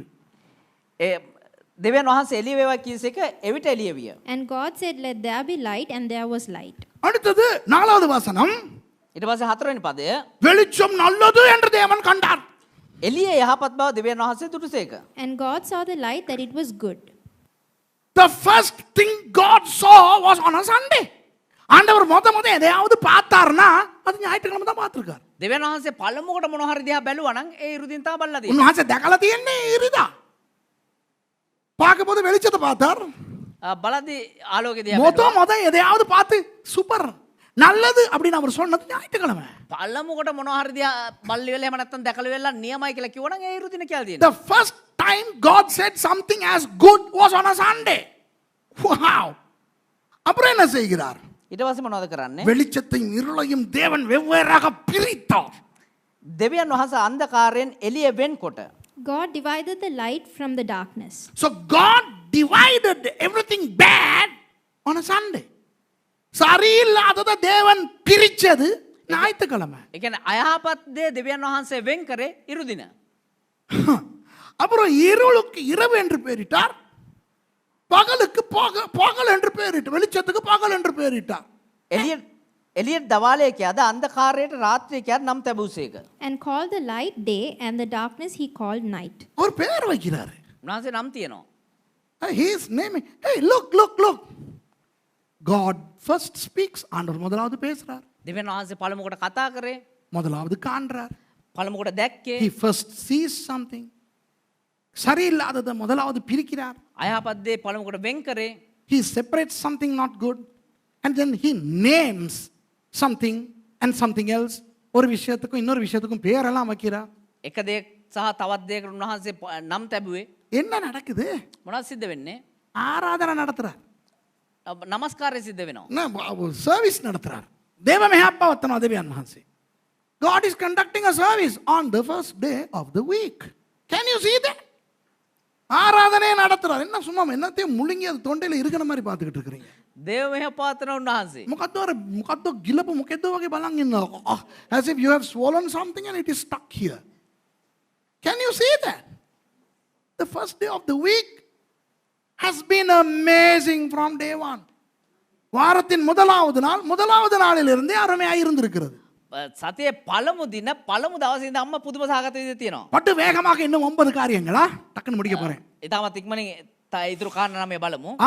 There are 9 Sunday things that let's go real fast. Okay? இயேசு கழுதையில ஏறி முத எருசலேமுக்குள்ள நுழைகிறார் தெரியுமா அந்த கடைசி வாரத்துல. යේසුස් ක්‍රිස්තුස් වහන්සේ අර අවසාන සතියේ බූරුවාගේ පිට නැගලා යෙරුසලමට ඇතුල් වෙනවා නේද? தாவீதின் குமாரனுக்கு ஓசன்னா. දාවිද්ගේ පුත්‍රයාට හොස්සන්න.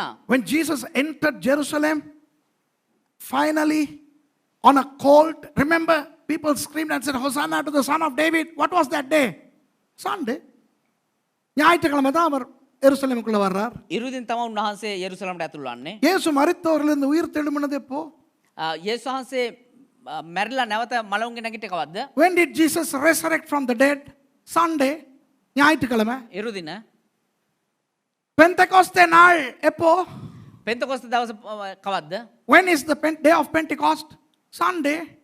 ஞாயிற்றுக்கிழமை. ඉරුදින. அப்போ அந்த ஞாயிற்றுக்கிழமை முத பரிசுத்த ஆவியின் ஞானஸ்நானம் கிடைச்சது எப்போ? ඒතර පළමුවට සුද්ධාත්ම බෞතිස්මය ලැබුවේ කවද්ද? சனிக்கிழமையா? මේ ஞாயிற்றுக்கிழமை. ඉරුදින. When did they receive the baptism of the Holy Spirit? On a Saturday? No, Sunday. When did they speak in tongues? First. On Sunday. முத அந்நிய பாஷை எப்போ பேசுனாங்க? පළමුවට අන්‍ය භාෂාව කතා කරේ කවද්ද? வியாழக்கிழமையிலையா?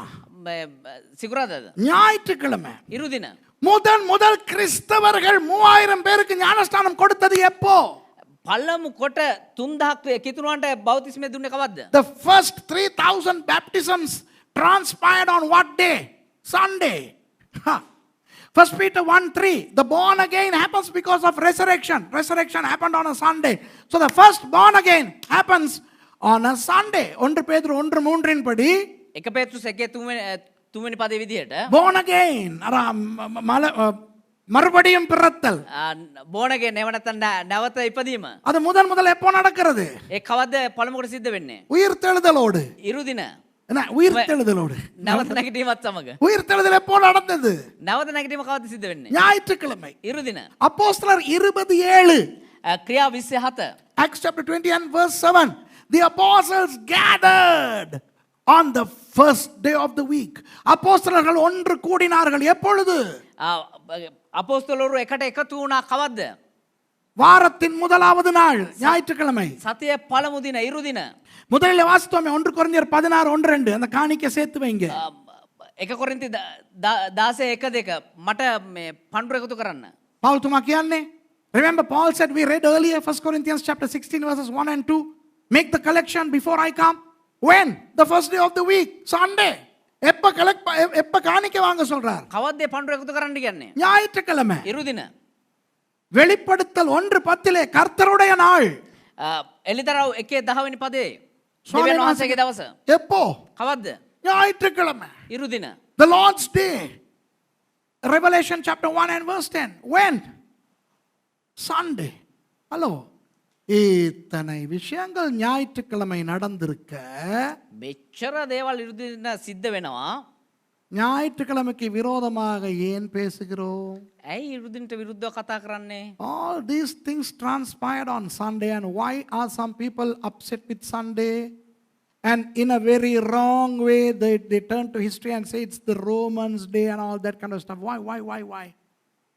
All these things are from the Bible. நான் வேதத்திலிருந்து இத்தனை நல்ல விஷயங்களை உங்களுக்கு காண்பித்திருக்க බයිබලේ ඉඳන් මෙච්චර යහපත් දේවල් ඔබට පෙන්වලා තියෙද්දි சும்மா சரித்திரத்துக்கு போய் ஆகஸ்டின் ஆஃப் ஹிப்போ அப்படி புடுங்கினாரு, ஐரேனியஸ் இப்படி வச்சாரு, கான்ஸ்டன்டைன் அப்படி புடுங்கினா, அதனால ஞாயிற்றுக்கிழமை வேணான்னு ஏண்டி ஊரை ஏமாத்துற நீ? නිකන් ඉතිහාසයට ගිහලා ඔගස්ටින් මෙහෙම කරා මේ කොන්ස්ටන්ටයින් මෙහෙම කරා කියලා ඇයි ඒ දේවල් කතා කරන්නේ? Leave Constantine aside, leave Augustine of Hippo aside, leave Irenaeus aside, go to the Bible.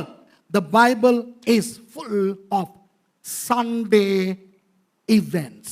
வேதத்திலே ஞாயிற்றுக்கிழமை விஷயங்கள் நல்லா இருக்கு. பைபிளே තුල ඉරුදින බොහෝ කාරණා තියෙනවා යහපත්ව. சனிக்கிழமை ஓய்வு நாள் என்று ஆண்டவர் சொன்னது யூதர்களுக்கு மட்டும்தான். සෙනසුරාදා සබත් දවස කියලා දෙවියන් වහන්සේ කිව්වේ යුදෙව්වන්ට විතරයි. அது ஆண்டவருக்கு ஓய்வு நாளா இருந்துட்டு போட்டும். ඒක දෙවියන් වහන්සේට විවේකීව දවසක් සබත් දවසක් වෙලා තිබ්බද? Let Saturday remain to be the Yom Shabbat to the Jews. But for us, Sunday is very precious. நமக்கு ஞாயிற்றுக்கிழமை ரொம்ப ரொம்ப ரொம்ப முக்கியமானது. இப்ப விளங்குதா உங்களுக்கு? අපිට ඉරුදින ඉතාමත් වැදගත් වූ දවස. உங்களுக்கு ஞாயிற்றுக்கிழமை ஆராதனை வைக்கிறதுக்கு வழி இல்லாத நாட்டில் இருந்தீங்கன்னா சனிக்கிழமை வைங்க, பிரச்சனையே கிடையாது. ඔබට ඉරුදින සබත් දවස පවත්වන්න විදියක් නැත්නම් සෙනසුරාදා පවත්වන්න ප්‍රශ්නයක්ම නැහැ. If you are living in a country where you cannot have Sunday service, no problem. Keep it on Friday. And if you live in Israel, keep it on Saturday. No problem. இஸ்ரவேல்ல இருந்தா நீங்க சனிக்கிழமை வச்சுக்கிறீங்க, பிரச்சனையே கிடையாது. Israel வல ඔබ ජීවත් වෙනවා නම් සෙනසුරාදා පවත්වන්න ප්‍රශ්නයක් නැහැ. இல்ல வியாழக்கிழமை தான் உங்களோட மெயின் ஆராதனை, அது கூட பரவாயில்லை. එහෙම නැත්නම් සිකුරාදා තමයි ඔබේ ප්‍රධාන දේවමය නම් ප්‍රශ්නයක්ම නැහැ. If it is Thursday, no problem, but don't talk against Sunday. ஞாயிற்றுக்கிழமைக்கு விரோதமா பேசாத. හැබැයි ඉරුදිනට විරුද්ධව කතා කරන්න. ஞாயிற்றுக்கிழமையை பத்தி இன்னைக்கு சொல்லிட்டேன்.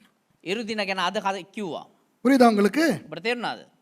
கடைசியாக අවසාන වශයෙන් இப்போ 5 காரியங்கள் முதலாவது நாம் கொடுக்க வேண்டும் என்று பார்த்தோம் அல்லவா? දැන් කාරණා පහක් අපි පළමු කොට දෙවියන් වහන්සේ දෙන්න ඕනේ කියලා බැලුවානේ. We saw the 5 first things that we have to give God. Why? Finally, here is the verse for you. Romans 11:16. ரோமர் 11:16. අපි රෝම 11 වෙනි පරිච්ඡේදයේ 17 වෙනි පදේ බලමු. முதற் பலனாகிய மாவானது பரிசுத்தமாயிருந்தால் பிசைந்த மா முழுவதும் பரிசுத்தமாயிருக்கும். வேரானது பரிசுத்தமாயிருந்தால் கிளைகளும் பரிசுத்தமாயிருக்கும். 16 read. For if the first fruit be holy, the lump is also holy. And if the root be holy, so are the branches. තවද ප්‍රථම පිටි සුද්ධ නම් පිටද එසේමය මුල සුද්ධ නම් අතු දෙසේමය. நீங்கள் முதலாவது ஆண்டவருக்கு எதையாவது கொடுத்தால் ඔබ පළමු කොට දෙවියන් වහන්සේට මොන හරි දෙයක් දුන්නා නම් மற்ற எல்லாமே நன்றாயிருக்கும். අනිත් සියලු දේ යහපත්ව සිද්ධ වෙයි. If you give the first things to God, all the rest will be blessed. And if you not give the first to God, the rest will be rotten. நீங்கள் முதலாவதை தேவனுக்கு கொடுக்காவிட்டால் மிகுதி எல்லாமே நன்றாய் இருக்காது.